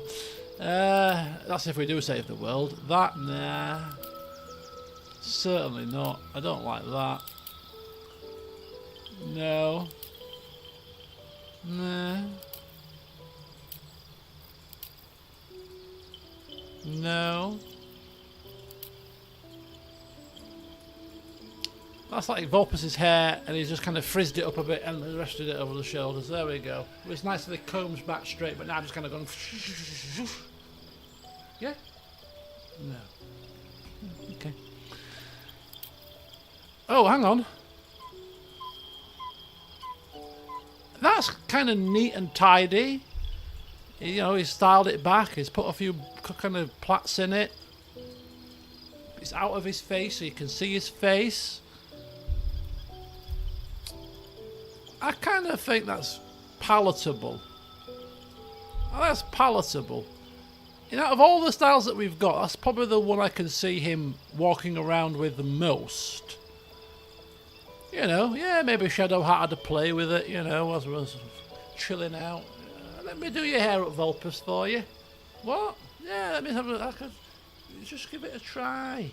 Oh, go on then. Voila! Look at mirror. Oh, not bad, actually. Okay. Oh, we'll keep that in mind. That's not bad. What's that? Yeah, no. This one also is not bad. Not quite as slicked back and stuff and as many plaits in it, but it's kind of man bunish. Man bun style. This bit, what's happening there? It's like a bit, you forgot to comb it back a bit. It's got a stray hair there, Vulpus. Missed a bit. No, that's actually the look. I think that ruins it. No. Certainly not. No. Nah. No. No. They're the same. Yeah. I'm not getting very far here. The frizzy look. Volpus ended up in a... put his head in water. What happened to you? I just washed my hair. That one, no.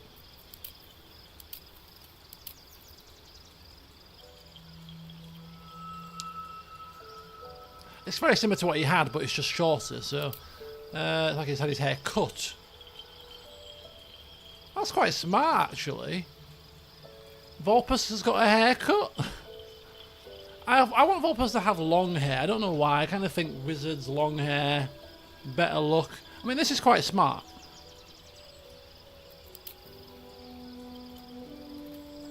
That's quite smart, but I prefer that one. That's proper man bun territory.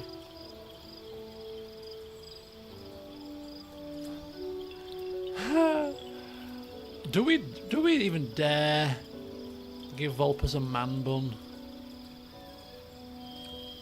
There's this bottom bit for me. This kind of bit here. A lot of styling going on here. Very, very quite good, but balding. Somebody mentioned bald. Oh, how many flipping hairstyles are there? I thought there were less than this. Not seeing it. It's like character creation all over again. You know what? That's not bad. I don't mind that, you know. I can't. That's Gale's, is it? Oh, we can't have the same hairstyle as flipping Gale. You having a laugh? I quite like that. It's really decent, is that? Behind his ears, it'll go well with the hat on. With his wizard hat, it'll go well with his wizard hat. Is that actually Gale's hair? Oh, we can't have the same hair as Gale. Come on now. How about the slightly messier version?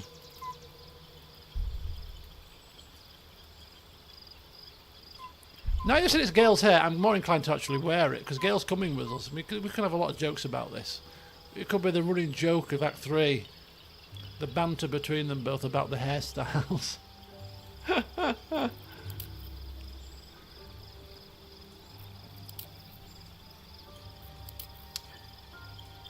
Hair banter. Who would have thought that Act 3 would have evolved into hair banter? Oh, bloody hell, of all the things this great game has to offer, and the highlight of the piece was Volpus and Gale arguing, or I don't know, otherwise about each other's hair.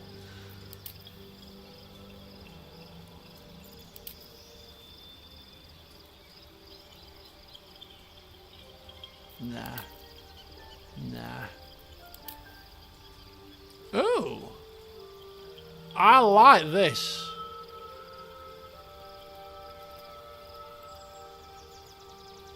I like that quite a lot. Of all the styles, this is a front runner. The grey isn't too light. We've got a little bit of ponytailing going on. It's all tied back nice and neat so it's out of his face. I like that. I think that's pretty decent. That's the Fair Forester. Remember that. No. Hell no. No, these are getting towards the realms of... yeah, no. Nope. Nope. Yes, that's alright. That's not bad.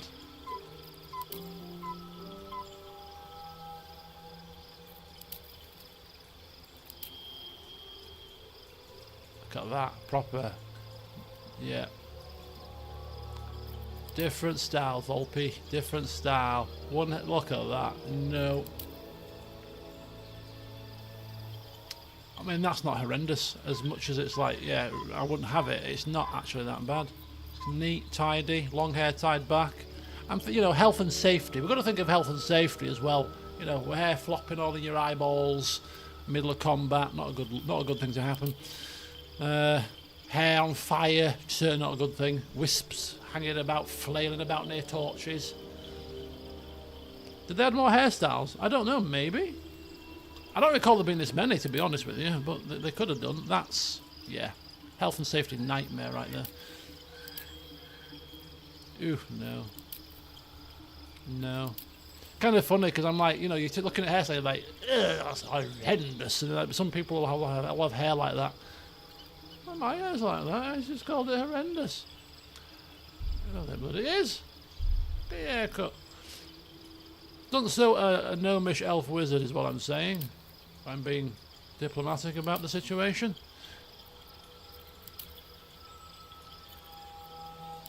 Right, what's that? Oh, perfect! Oh, that's his current hairstyle. No. Volpus that's grown his hair a bit longer. We have been on a mission. Has Volpus's hair grown and he's refused to do anything with it?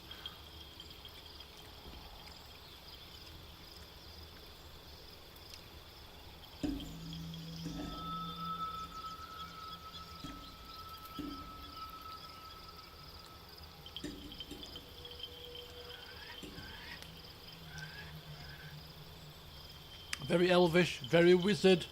Looks like a prophet. Makes him look more wise. Oh, it's getting good vibes, is that one?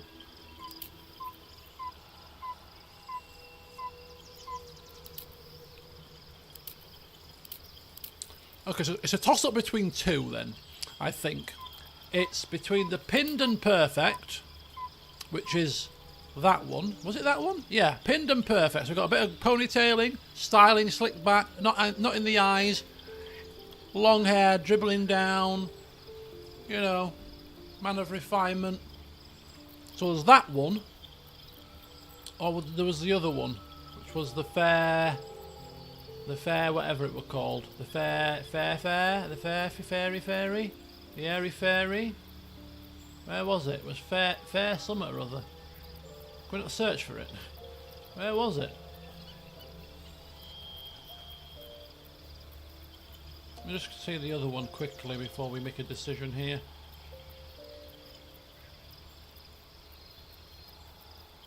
The Fair Forester or something. There. Oh, that one. Oh no. Oh, that was a bit Yorkshire that. Oh no. Oh no chance. Looking at that and comparing that with that. That I like better now. That I've compared the two. I think that's it. I think this has got to be the winner. I wonder how it'll look with the hat on. That could be a deciding factor. We'll have to put his wizard hat on, and if it doesn't look good with the hat on, it's coming off. But I think this one. I think this is good. I think this one. You like the Forester better? Ooh. I think. Oh, should we put a vote out? Should we put a quick poll up? Bit of fun. Fair Forester or Pinned and Perfect? What do we reckon? Is it possible to put... Can we link polls to the stream without an external link nowadays? I don't know how YouTube has evolved.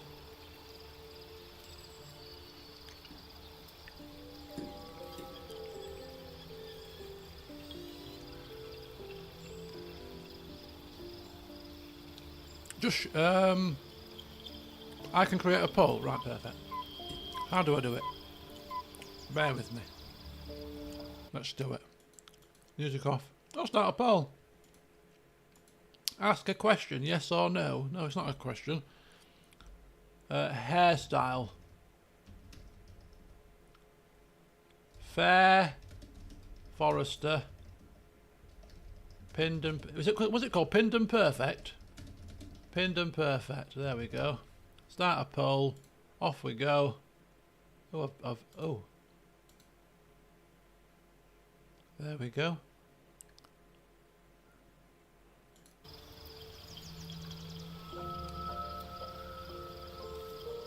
Look at that. Technology. You keep voting briefly whilst I have a slice of lamb.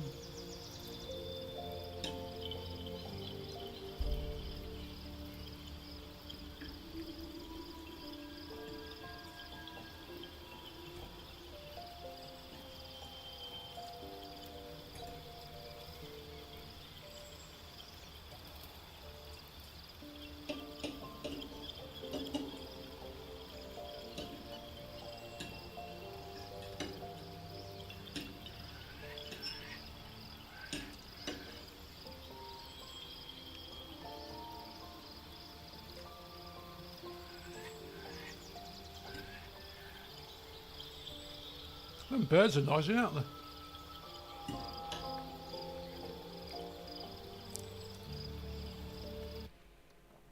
Where's this poll?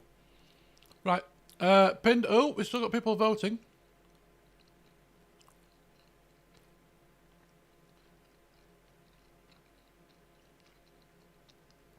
It's disappeared. I've still got it on my screen. But it's clear to me that pinned and perfect, with 7 votes to 3, is the winner. So let's end the poll. Can I end the poll? There we go. Poll ended. Poll ended. There you go. You should be seeing the results shortly. You have spoken. Exactly. Not close quarter combat friendly, but we're a wizard, so we shouldn't be that close. You know, I was talking about hair safety and health, you know, fire and people pulling on it. But Volpus is confident enough in his team to not let people get within a hair's breadth of his hair. of his hair. Right, same colour, different style. Job done. Facial hair, not touching. Not touching the beard. Not even entertaining the idea.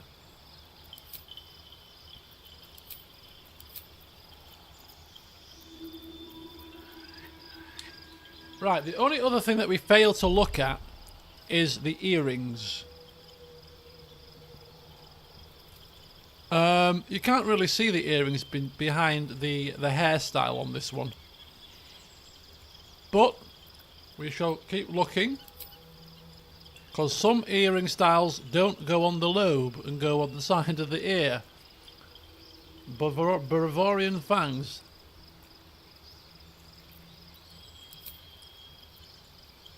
Oh! They're blue as well, and a couple of extra rings just in there, blue to match his headband. Okay, that'll work. Just couple of extra rings in there. Stay away from fire cantrips. Oh no, God, are you having a laugh? A nose ring, I draw the line at that. Swirls, we've had them, have we? Or common, oh my God, no. Bard rings.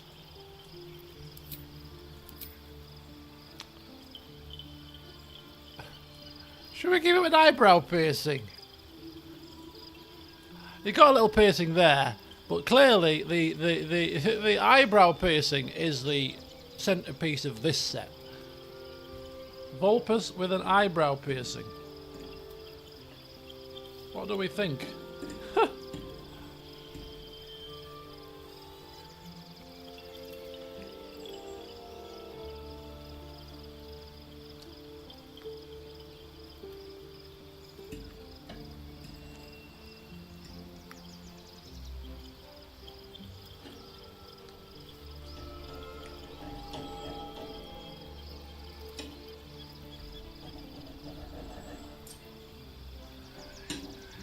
Are we digging it?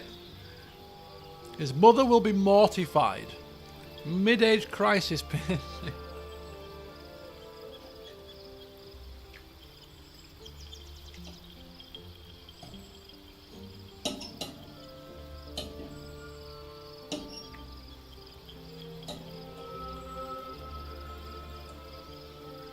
Oh, come on.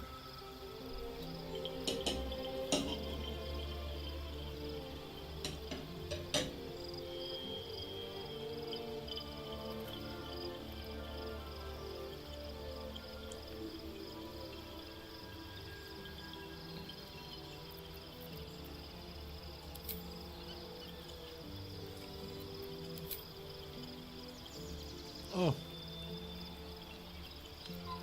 A bit too much.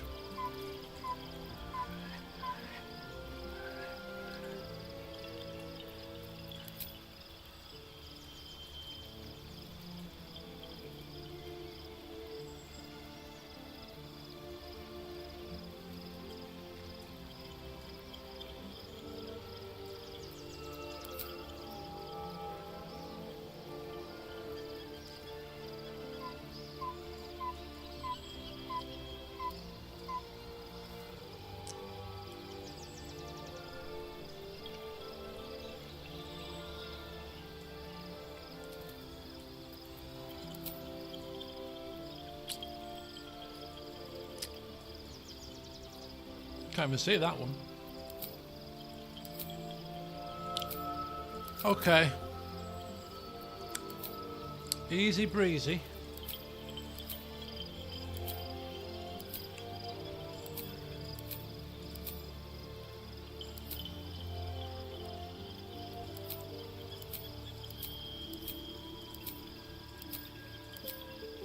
Right.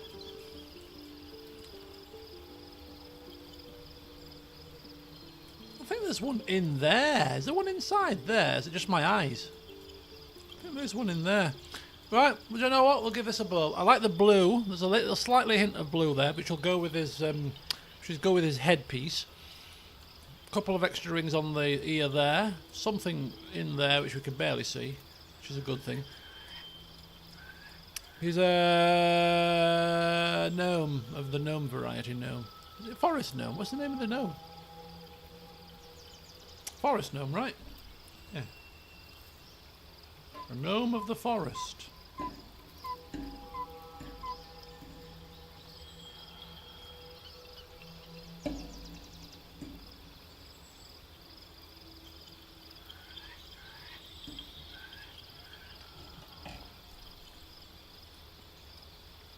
Right. I'm going to F12 this for you, Liv. Is that the right angle? What angle do you want, Liv, for my screenshot? This is the new Volpus. The new improved, and it's all he said, this looks like the kind of person that's going to save the world. Looking left. Oh, that way.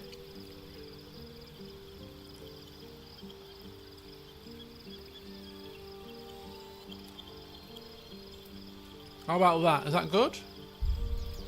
Too close? Tiny bit more. What, there?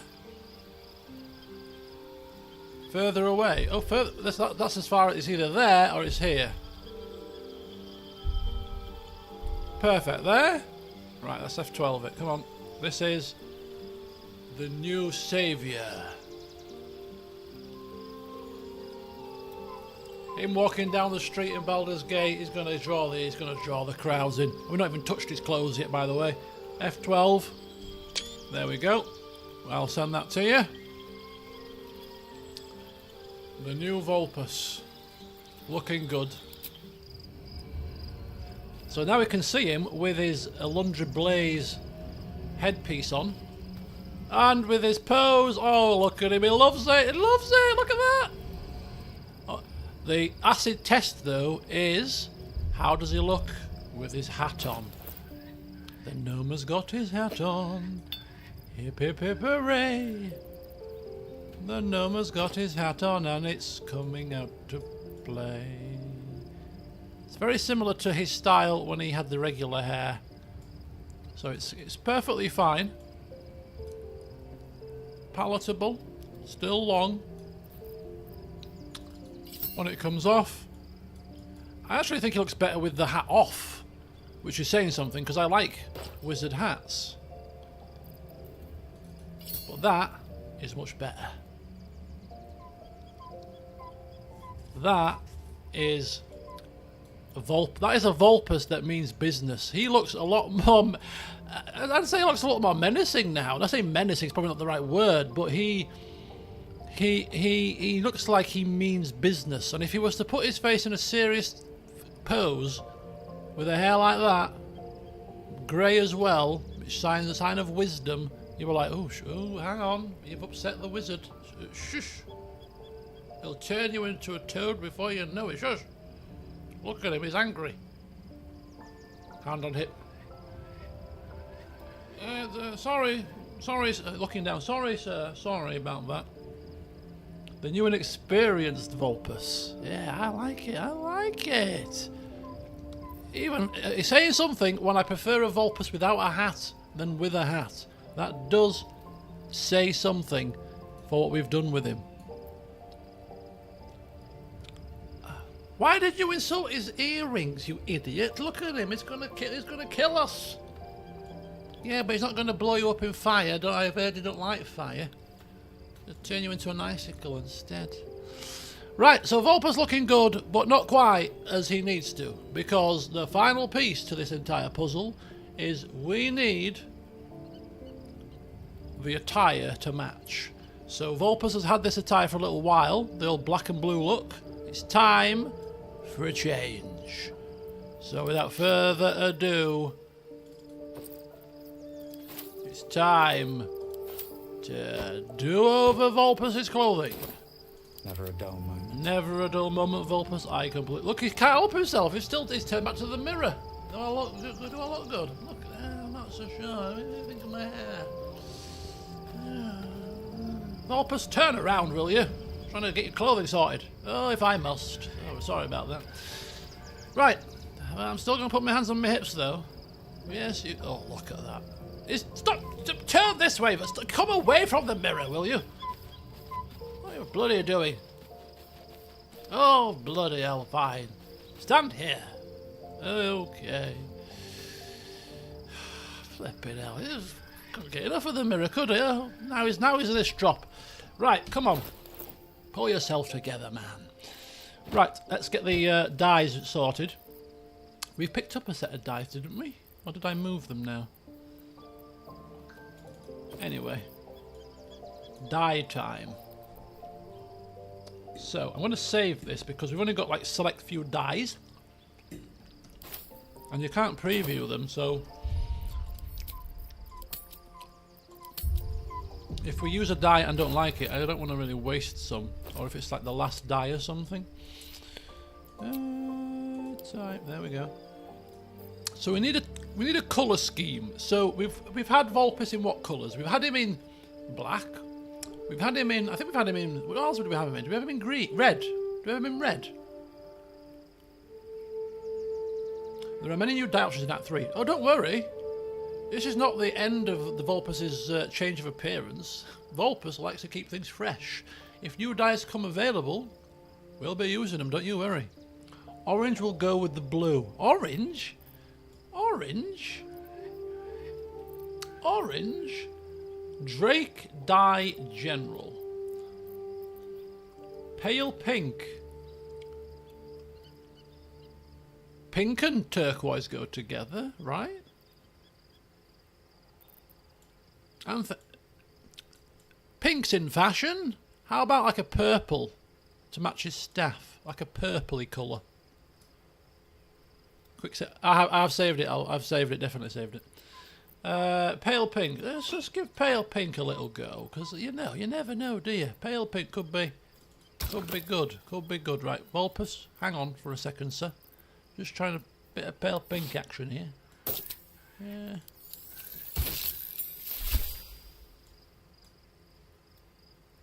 Nah, I don't think I'm feeling pale pink, guys. I don't think so. Not feeling the pale pink action. Sage green? That's cute though. That is... It's adorbs. No, it's hideous. I was thinking more like the... You know, like the kind of pink that you get... That's like a dark pink. You see a lot of people wearing this kind of dark pink colour now, like t-shirts. That kind of pink, not pale. It said pale pink, to be fair.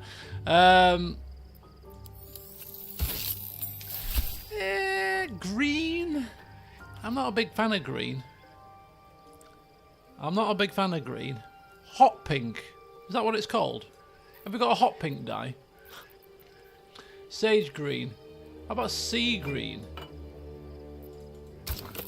I'm not a big fan of green in general, so I can't see any of these working, but that's a clearly sea green dye, that, isn't it? Did I click on the wrong thing? That's supposedly sea... Oh, it's got a touch of green on the side, but it's mainly blue. Swamp green. Sounds delicious.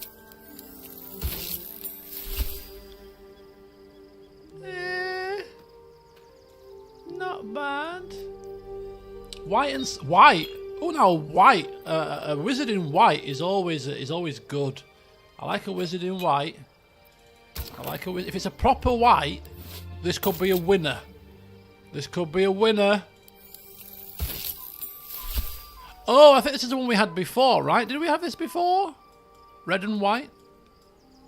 I wanted more white than red. There's something about red and white that's really good. Volpus the white. I want white. If you've got like a proper all white dye. Yellow dye, sage green, yellow. Oh god, yellow. So what's this? This is white and scarlet. It should be scarlet and white. It's more scarlet than white. Okay, let's keep going. Yellow? I mean, it's the one colour we've not had yet, but I mean, again, I'm not the biggest fan of yellow. Red we've had. Purple. Have we had purple? Have we had purple? If we've tried them, we better bring them down. Right, what's this? Purple. We'll try purple. Pink and leaf green. Okay, pink again. Pale orange. Orange. Indigo was a good one. I think we've already tried that. Jet and rose pink. That could be interesting. Lavender is always good. Lemon, lime and lichen. Mellow fruit. Ocean. Indigo again.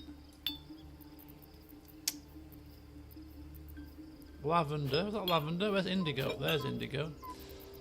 Blue. Baby blue and gold. I think that's what we've got on, isn't it? Or is it not? Let's try that. Separate. Black and azure. We've tried black. Black and furnace red. Interesting.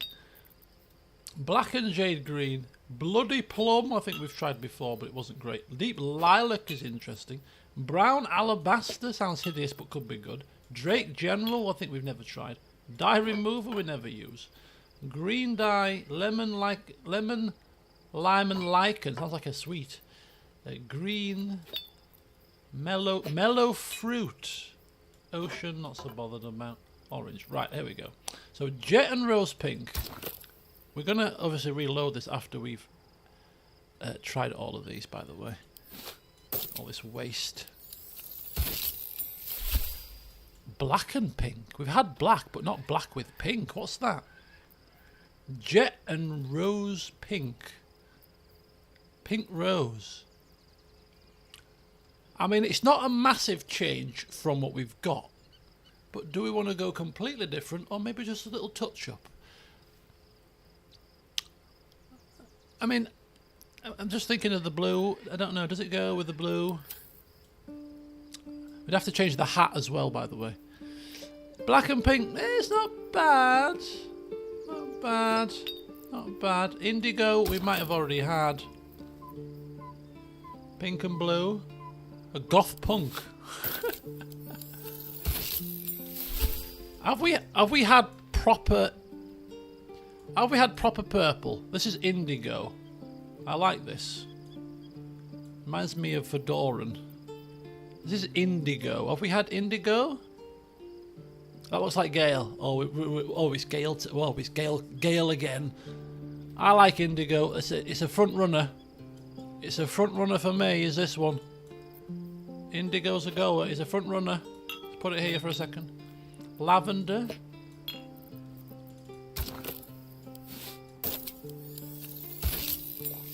Blue and a bit of lavender there. Not so keen. Not so keen there. Mellow fruit. Sounds like a... I don't know. It sounds like a pudding or something. So that's a darker pink, which is a bit more palatable than the pale pink, but it's not as bad. But I still think it's not a dark enough pink for me. If it was going to be pink, it needs to be a shade darker than that.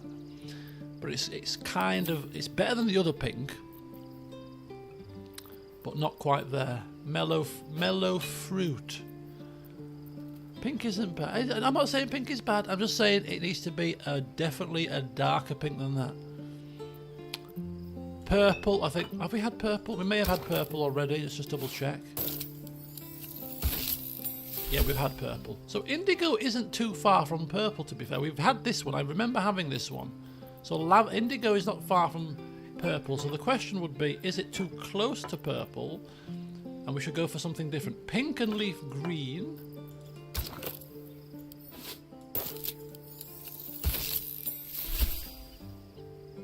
I don't like green. I don't like green. I've decided. Drake General. I'm sure we've had this.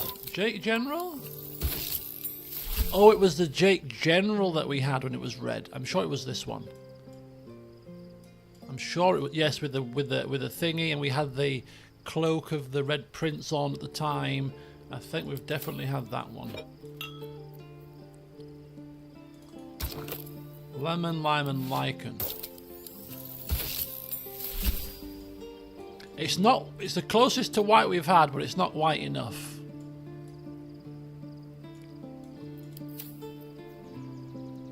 Lemon, lime, and lichen. Baby blue and gold. Have we had that one? We've only got one of these, so we're not gonna. It's gonna be difficult to match it with other things, but you never know. No, not the biggest fan, must admit. Black and furnace red. I think we may already be. Might be similar to others.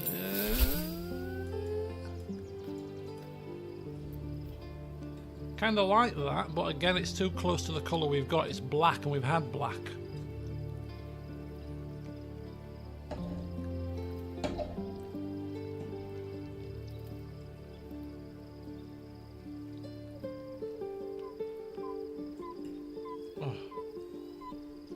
The only trouble with these lamb cutlet things that I'm eating at the moment is they're full of little bones.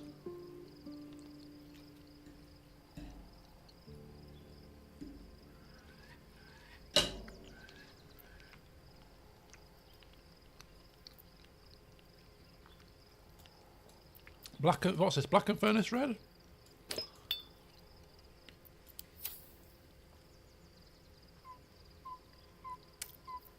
What have we got left? Bloody plum.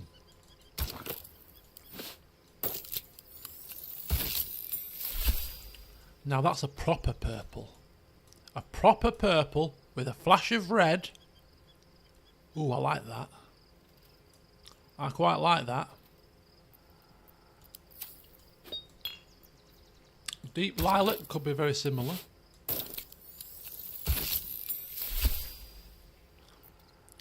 See, that's not pink, but that would be more of the colour that I would like to see. Kind of that-ish colour. Not so sure about the orange and stuff around it, though. No, I prefer the bloody plum to that. And brown alabaster. Ooh, sounds horrid. Probably going to look horrid. It's white! Excuse me, what part of brown is white? There we go. Bingo. We've got it. We've got it. We've found it. The last dye we were going to try. I can't believe it. I can't believe it. What's brown about that? Alabaster is white. Oh, is it? Oh, I didn't flipping know. You could have told me that when I was talking about wanting white robes. You didn't shout up there, did you, Althazor, did you? We've got our Vulpus the White. Oh, finally. Right, I'm not going to reload it. I know we've used quite a few dyes there, but do you know what?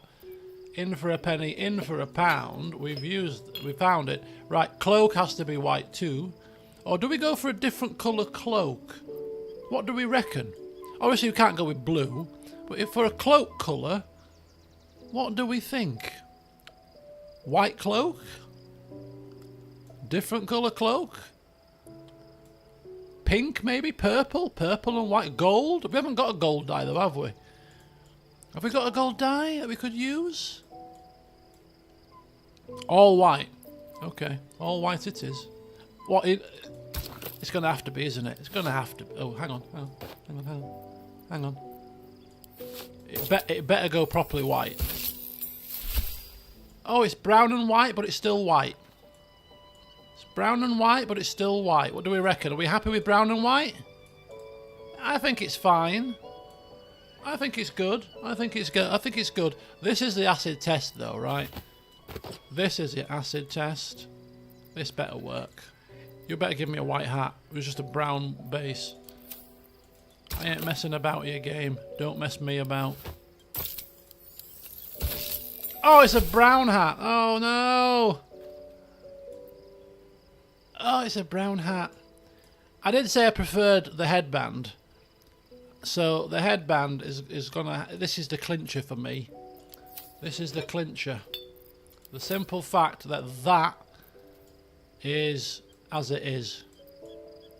You've ruined it. I need a white hat. Okay, I might reload it to get to, because I might want to dye up the other characters, you see.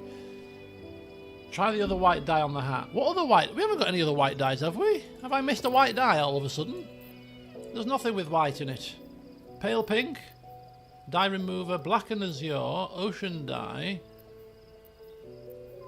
blue, Drake General, pink and leaf, purple, mellow fruit, lavender.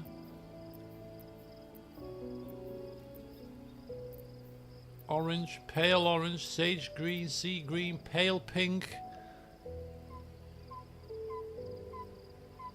What do we reckon? White and scarlet. That could work with a hat. Hang on.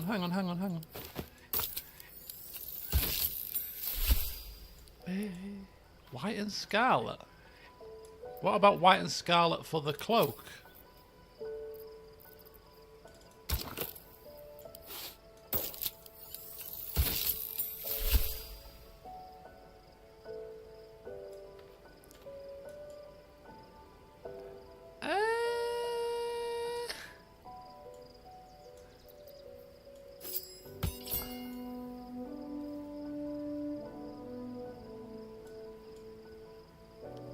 A splash of colour? It works, but I'm kind of torn. The white and brown cloak fits better. Yeah. The only other colour cloak which I think might work is because of the colouring on the shoulders is maybe just black. Just quickly try black. Black and azure, was that the colour? I don't think it was black and azure.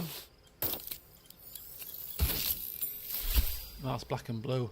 No, it'd have to be plain black or black and white. I haven't got like a black and white dye. Black and green. Purple.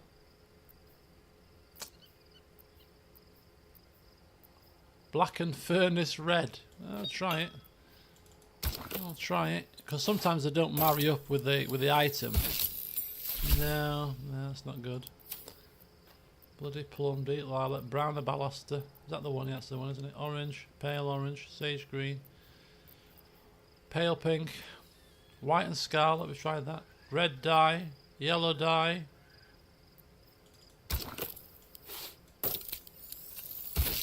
That is proper red, isn't it? Right, I think it's white and brown. Maybe lichen. Which one's the lichen one?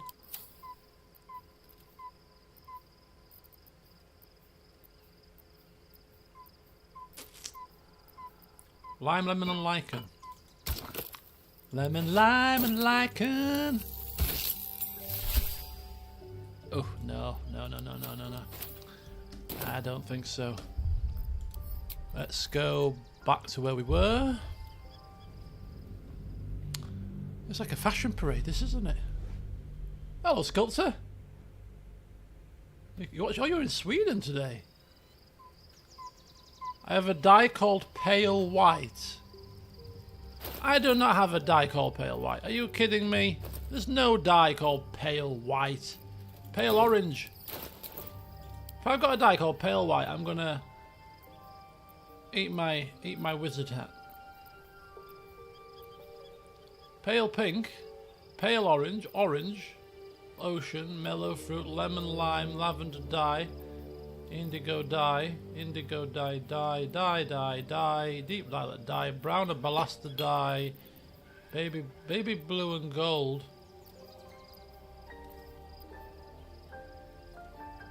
I gave it to Astarion. I have a search bar.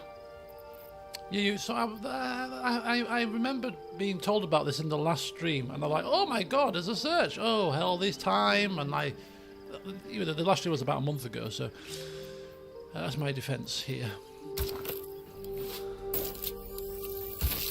We're going with brown ballaster for the for the whole kit and caboodle here. It works. It works. It works, actually. Yeah, out of all the ones we've tried, it works the best. So we have it now. Volpus is donning the white attire, the change of hairstyle. It's even changed his portrait too, which is really cool. Really, really cool. So there we go, folks. Oops, where are we? Can't give up now. Look at him. Look at him. Isn't he a dashing specimen? Look at that. We have ourselves our white wizard. Oh.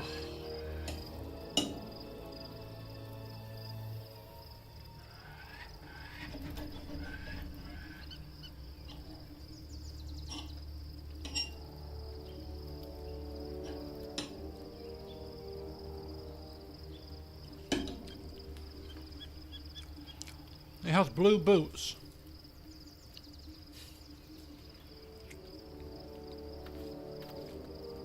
Does he? Does he now? I don't think you're... Does he have blue... Do we have to dye his boots?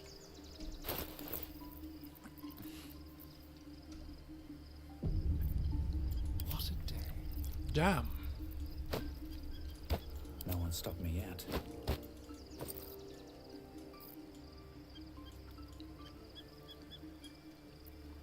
What colour boots do we think then?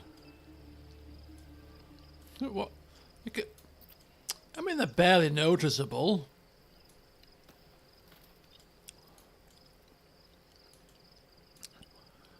Let me just see. Black and azure.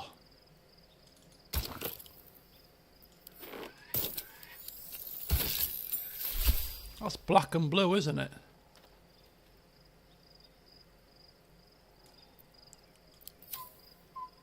Black and red. Black and green. The gloves are fine. The boots... I mean, this is heathen. Any colour shoes will go. Clearly not correct, is it? Green. I think the boots. The boots. What about red boots? What about the same coloured boots as everything else? The whole black and a blaster combination. Where is it? Brown, rather. Brown boots.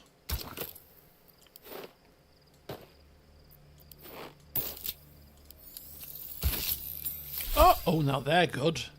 Oh, I like them. Brown boots. Bingo bango. Look at that. That's even better. I think we found the winner. Look at this. Oh, it's looking good. As I knew, that's what I meant. When I said it, I knew it would make no sense. There we go. Brown boots with bits of white on them. They look pretty decent. I'm happy with this new Vulpus. There we go. Front foot forward, boots on display. Looking good. Yeah, there we go. Yep, I think I'm happy. A fallen tree. Can we sit down on that? Oh, look at that. Oh, I can just sit, listen to the sound of the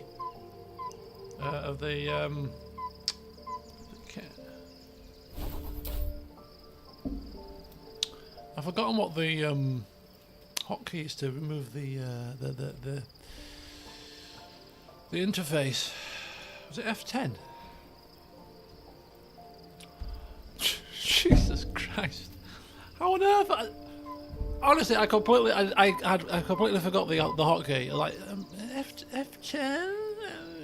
Oh, it is F10. But what?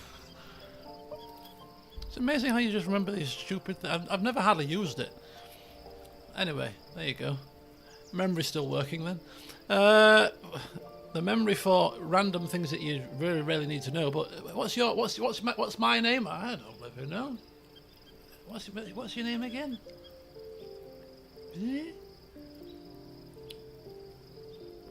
Not a clue, mate.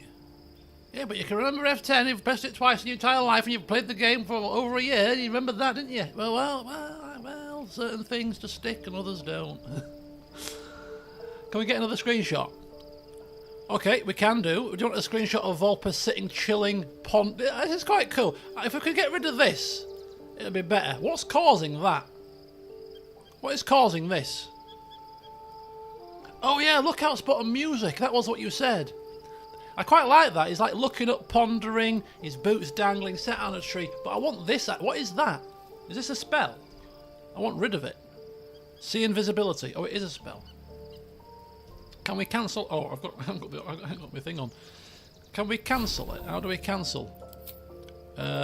Cancel what we've got on active. See invisibility. How do we cancel it? Cancel.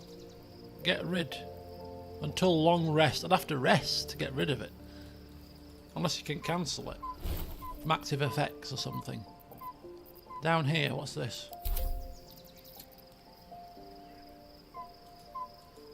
I don't think you can. Don't think there's a way to end it early, is there? Is there a spell to make him glowy? Right. The flashy white is not going to attract enemy archer attention. Oh. The tree in the background? Can't go... Oh.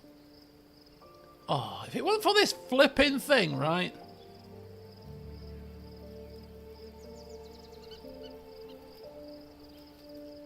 Oh, we're going to have to do a similar pose without this on.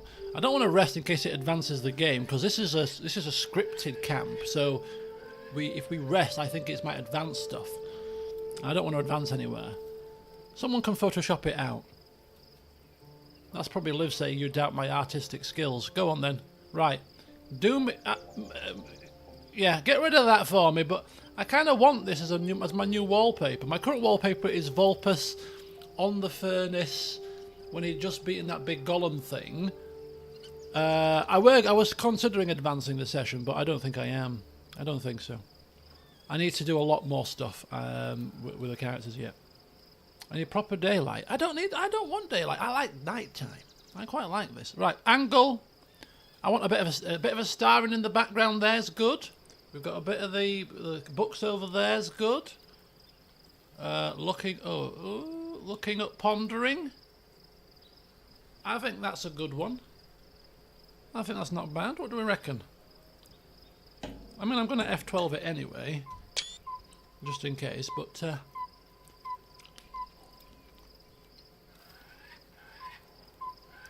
have a party member kill him and then resurrect. Removes all buffs.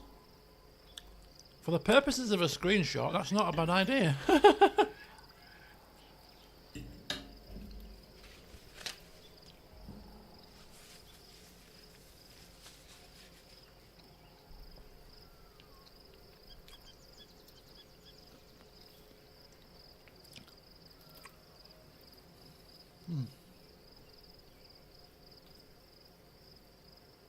No. There maybe. Favourite mirror in the background. No, I think about there-ish. Yeah. The pot... What? I didn't press anything. Oh, so right click brings it back.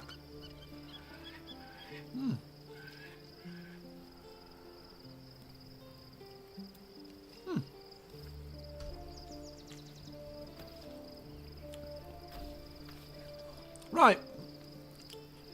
Where's the music? Where's the lookout spot? Volpus wants to ponder life.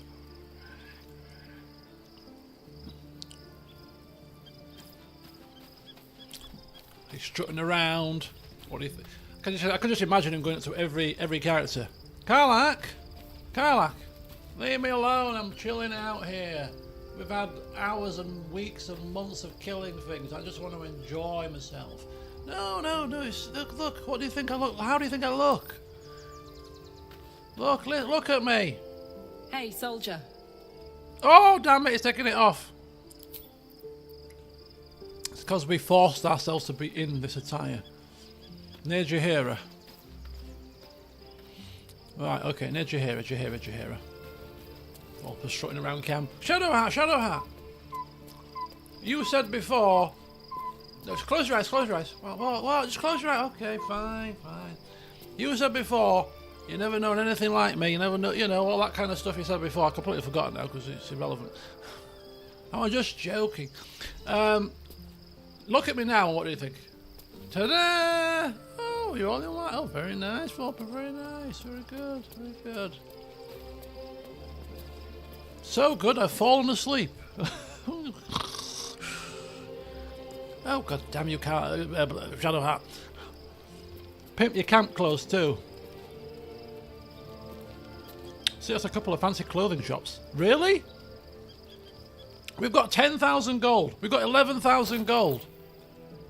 Volpus is not adverse to shopping. We've not had much shopping done in this game, but if there's clothes shops, decent bookshops in Baldur's Gate, oh, well, we're going to have to visit them. Shops with dyes in it, give me all of them. We want to make sure that we've got every colour possible just in case it takes our fancy to pimp ourselves out in different colours. You know what I mean? What do you think, Shadowheart? What do you reckon? No, I'm back down again. Oh, bloody hell, stop playing these games with me. Lizelle! What do you reckon? What do you reckon, Lizelle? What do you reckon? I'm in meditation. Fine. But I will. Right, okay. Let me wander up these stairs here. I just love how he walks as well. Always walking with purpose. None of this dithering about. Up the steps, look like marching. Boom, boom, boom, boom, boom. La la la la. Hello, Jaheira. Hello, Shale. Hello. Oh, us as well. You keep petting your pet rat there. What's up for discussion? Friend, we are here for you. We've got a pet brain. Forget your owlbears and your dogs. We've got a brain for a pet.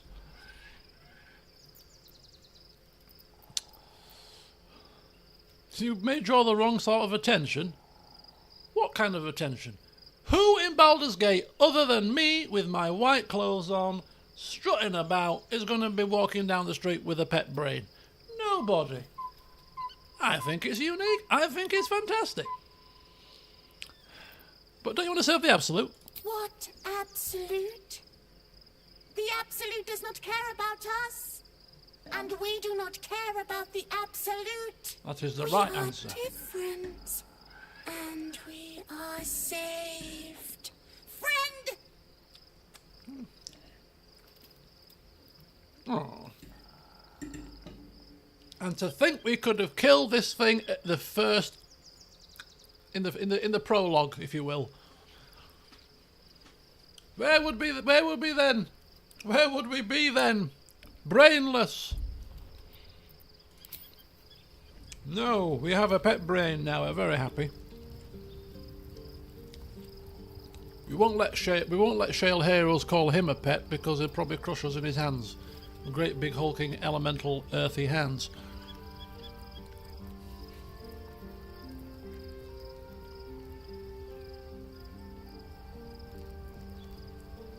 Shale needs to move. Oh, is Shale at my lookout spot? Shale?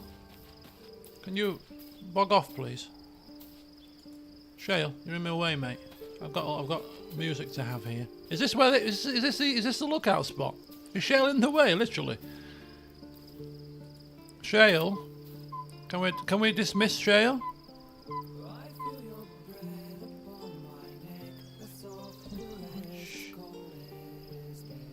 Oh look, he's looking as well. I'm in control of Shale. Oh, that's why. Shale, come look from here. No time to rest.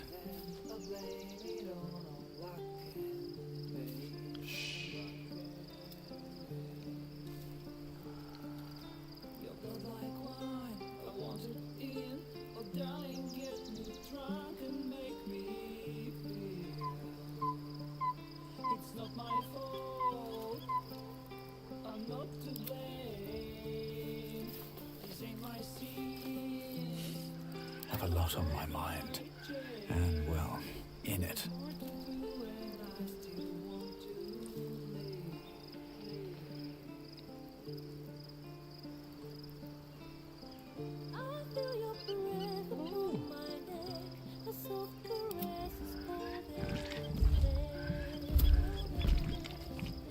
Poor Shale. Can't join the fun. Too big though, Shale, too big. Is that blood? No, never mind.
Oh, that was really nice. Really nice. And as somebody just said, I think, who said it? I can't remember.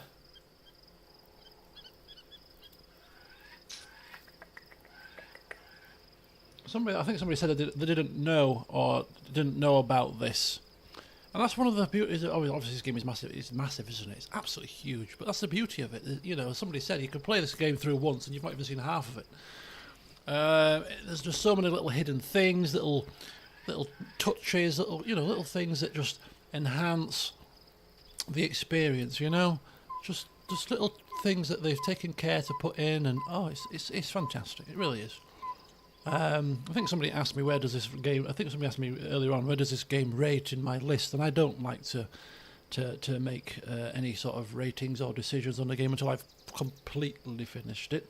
And then even then, I like to reflect back on it, maybe weeks later or more, even months later, before I decide whether or not it stacks up.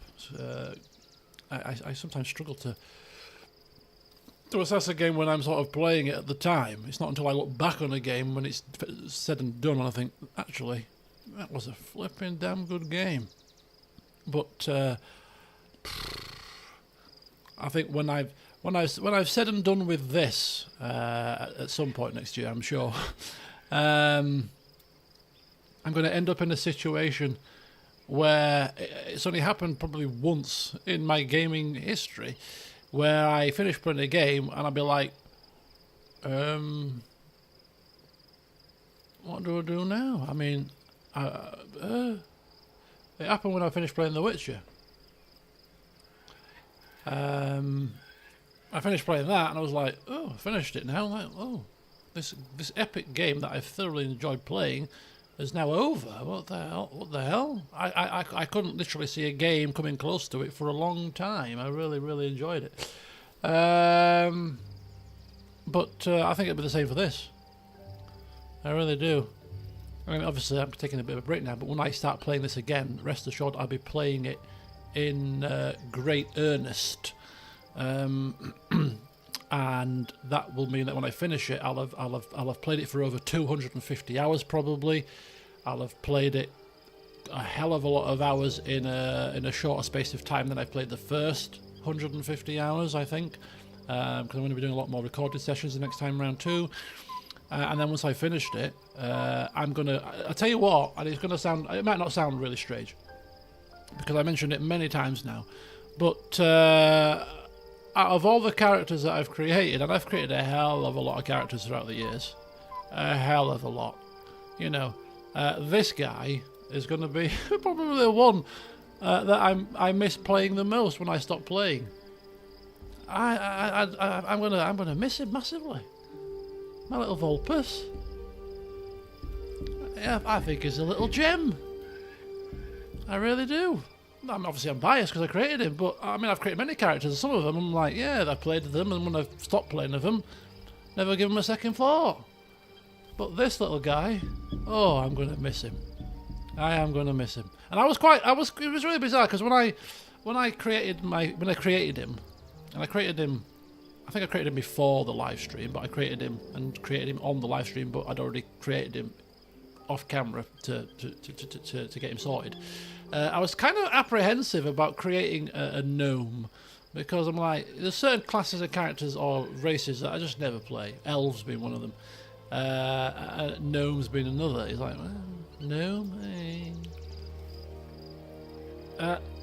But it's been a hell of a lot of fun. Chaotic good? I think that's probably a good description of him. Certainly chaotic. Definitely the chaotic side. Causes chaos wherever he goes. But good intentions. Elquist was a half-elf, yeah. That was as dipping into the elf realm that I could force myself. I think I might have even mentioned it when I created Elquist on that first video, you know, that I've never created an elf, so I'll try to dip my toe in there a bit with a half-elf, you know. There's still a bit of a human in there somewhere. Yeah, Elquist was a good character. I really enjoyed Elquist too, to be fair. I think that's the thing with... I think that is the thing, and I think it's quite a common thing, actually. When it comes to isometric or old school kind of tabletop kind of RPGs, that the characters that you create in those games, because of the breadth of the options that you can choose and stuff. So you've got the Fedorans of this world, which was Pillars of Eternity. You've got the Godand, which is Baldur's Gate. You've got Elquist, Wrath of the Righteous. You've got Volpus now. Because of the nature of those kind of RPGs, I think it's a lot. The characters that you can create in those are a lot deeper than a lot of these kind of more casually type RPGs, or these ones that are not quite as RPG heavy, I suppose. Elquist in what game? Certainly not Elquist in CK2.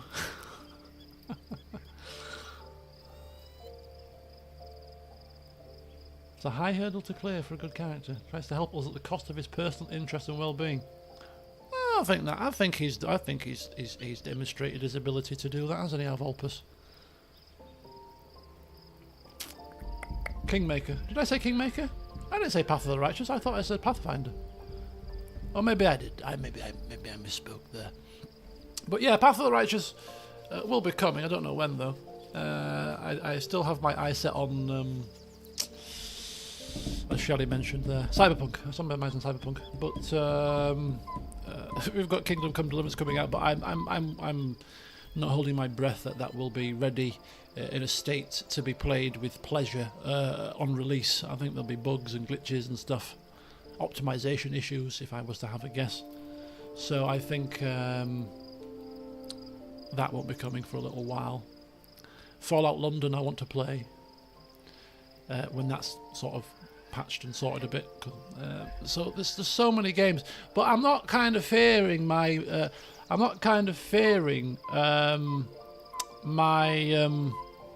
my to-do list now, because I kind of feel that, you know what, we get to these things when we get to them. I'm going to play whichever one of those takes my fancy when I have a spot to play it, and when I do end up playing it, I'm going to play it with gusto, with pace, and with enjoyment.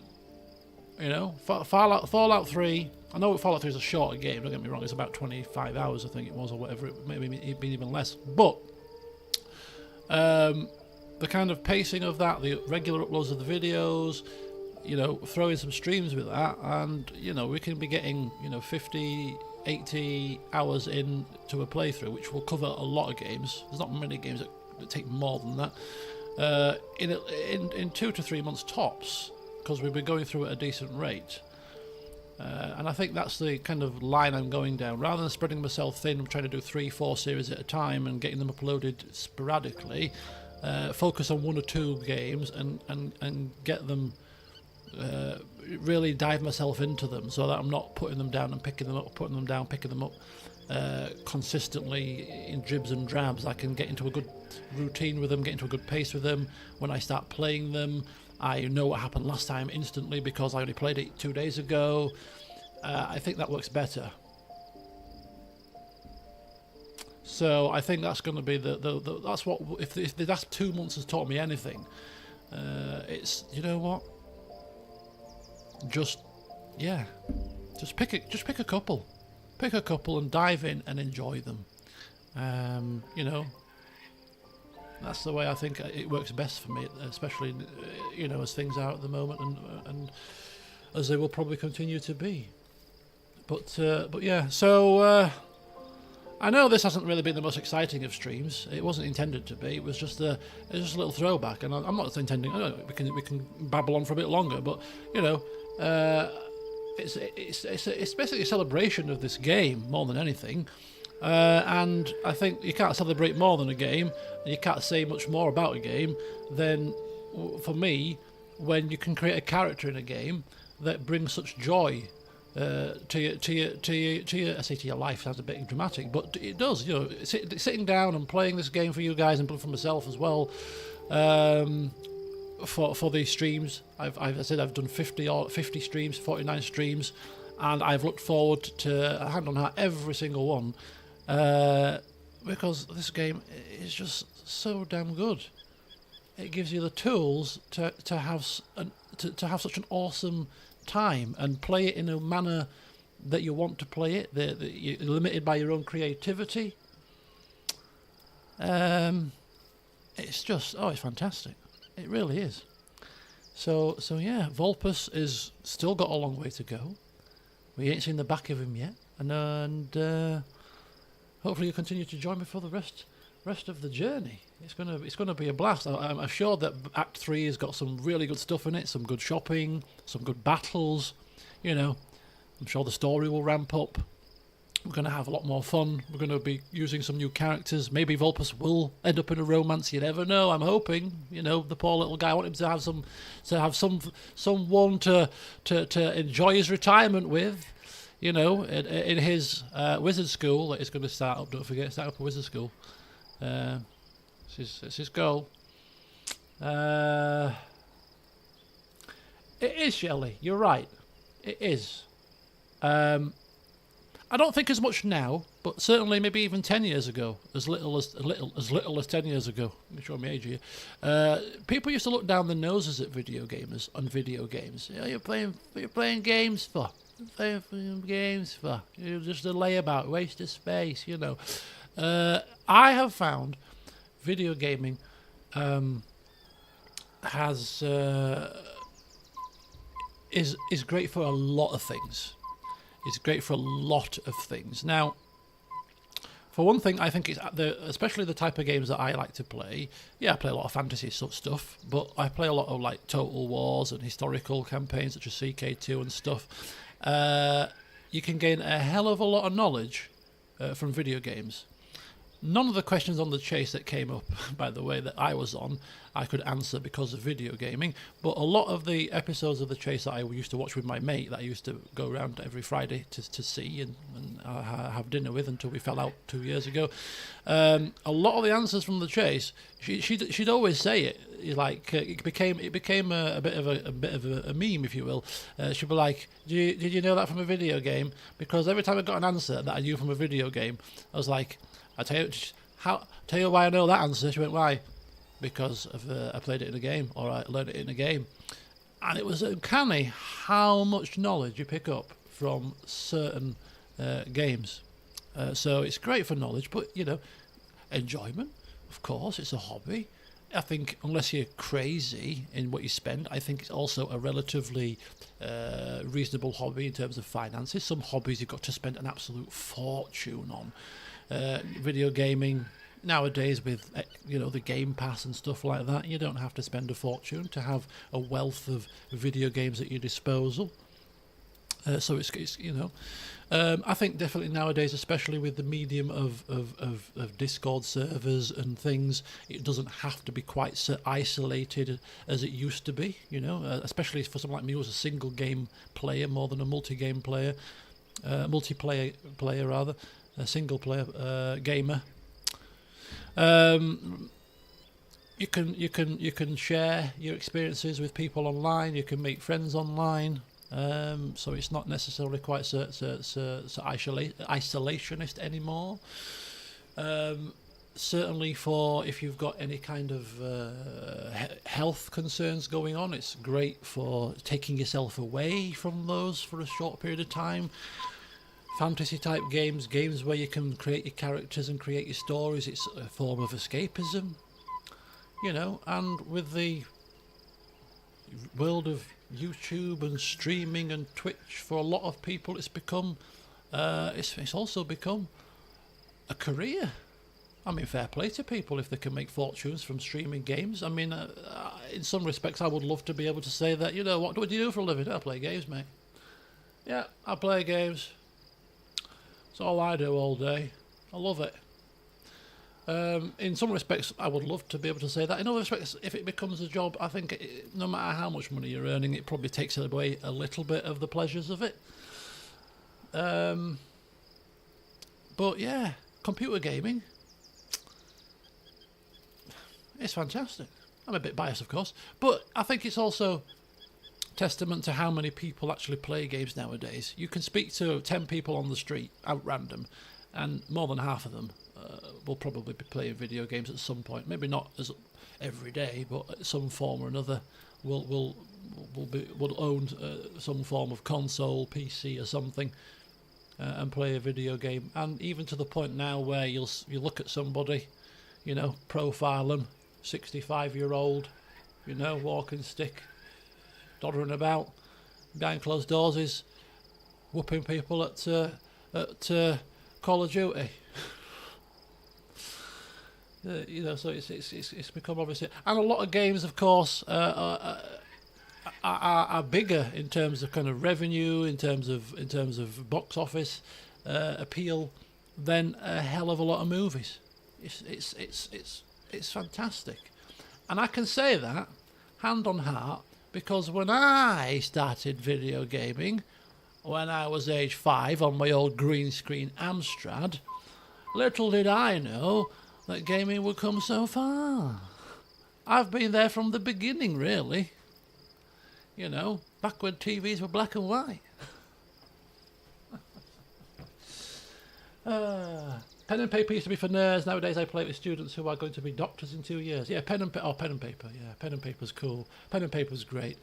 Pen and paper is what got me into Baldur's Gate. So I will always be eternally grateful for pen and paper. I still play it now, not as often as we do, because we just never seem to get time to get together, me and my pen and paper mates.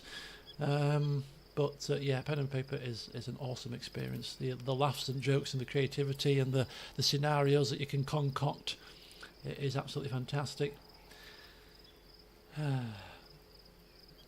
Interactive entertainment. Yeah. You only have to look at the conventions. I go to gaming conventions, pen and paper conventions. So I go to the one in London, Salute, which is the biggest one in Europe. I go to the board gaming convention in Birmingham, the NEC. That's in June. I go to the one in York, Jorvik. Not Jorvik? Yeah, Jorvik. I think it's called. Is it called Jorvik? No, that's the name of the flipping the museum. There's a gaming convention in the York Racecourse. I can't remember what it's called. So I go to these gaming conventions, but the one in Birmingham and the one in London, Salute. Well, I never take pictures, but I should take a picture of it when I'm there next, right? And put it on the Discord server, because literally, especially the one in Birmingham, you stand on the top step of the first area, which is huge, and then you look out above the entire second area, which is on the lower floor, and it's just people, thousands and thousands and thousands of people for a board gaming convention. There's nothing but board games and pen and paper games. That's about it. And there's thousands of people there, literally thousands. It is unbelievably popular. And in the days where you might see the same kind of typical person there, your unwashed nerdy types, there's completely raft of different kind of different type of person there, much more diverse than I assume it used to be. I'm quite new to the scene. I probably started going to those conventions maybe about 6-7 years ago, but yeah. CRPGs great value for money. Yep, they certainly are. Very, very large games. Liv is working on the next Vulpus drawing. So we're going to work on the. Well, I'm assuming, Liv, we're working on the next thumbnail. So we'll have a different thumbnail for the third act. New thumbnail, maybe, possibly. Volpus in white, new hairdo and all. Don't forget the headband. Oh dear. When am I next in London? That's a good question. Probably not until next year, if I'm being honest. Oh, not a lie. I'm next in London at Christmas because our manager's Christmas meeting in December is in London again. It was in London last year. So I'll be in London round in December, but that's for work, so I won't be doing too much socialising. Livy's not working on the thumbnail. She better be. You better be. They got me hopes up now. I want Volpus in his whites, in his hairs, in his... I want it all. I want all of it. Right, it's 10:10. So I think I'm going to release you all to enjoy the rest of your evenings. But yeah, thanks for joining me in what was a bit of an ad hoc kind of, because I only remembered it this morning, so I didn't really have time to plan too much. And I had a busy day with appointments at the doctors and the opticians. But at the very least, I'm glad we have got to doll Volpus up for his night on the town. And in the next session, whenever it may be, I'm thinking maybe we might have a very quick, brief foray into Act 3 at the Christmas party stream, perhaps, maybe. If I haven't started Act 3 by then, which I probably won't have done. We might just dip a toe. But before then, I'll get the rest of the party ready, get them sorted and ready to go. And we might just have a half an hour play of Act 3, just to wet our whistle for me starting it properly. Yeah, we'll continue, I'm sure, to enjoy the rest of this game. Still thinking about what my favourite part of this game has been. You asked me that earlier, I still haven't answered it. There's been so many things that have happened. So many things. I'm trying not to say clubbing a dog. I only put that thought in my head. Clubbing the dog. We've had clubbing a dog. We've had kicking a squirrel. By killing owlbear cubs.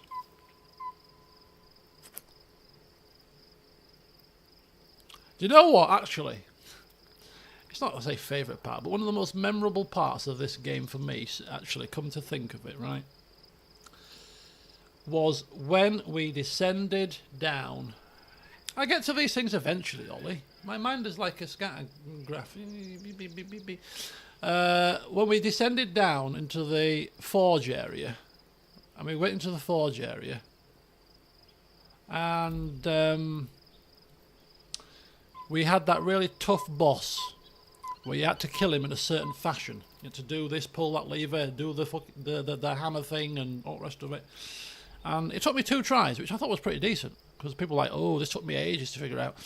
And I got there in 2 tries, and ding, bing, bang, bing, bing, bing, killed him, and then proceeded to kill everybody by releasing molten lava upon us all. And because I refused to reload, 1 person survived, and therefore I couldn't reload it. And I'm sure somebody also got crunched by the crushing anvil thing as well. It was just like that whole little kind of scenario was just a comedy of errors.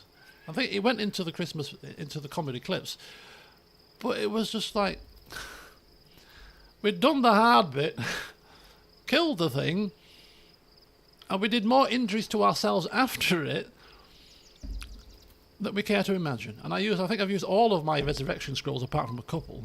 I'm trying to get us back alive. But I think if that demonstrates to anybody that might have just dipped in for the first time that I am certainly not somebody who reloads things willy-nilly, that will be testament to it, because I didn't reload, and that was some quite horrific nonsense that we did to ourselves there. So that was quite cool. Actually, yeah, that was probably one of my favourite moments, just for the sheer hilarity of it all.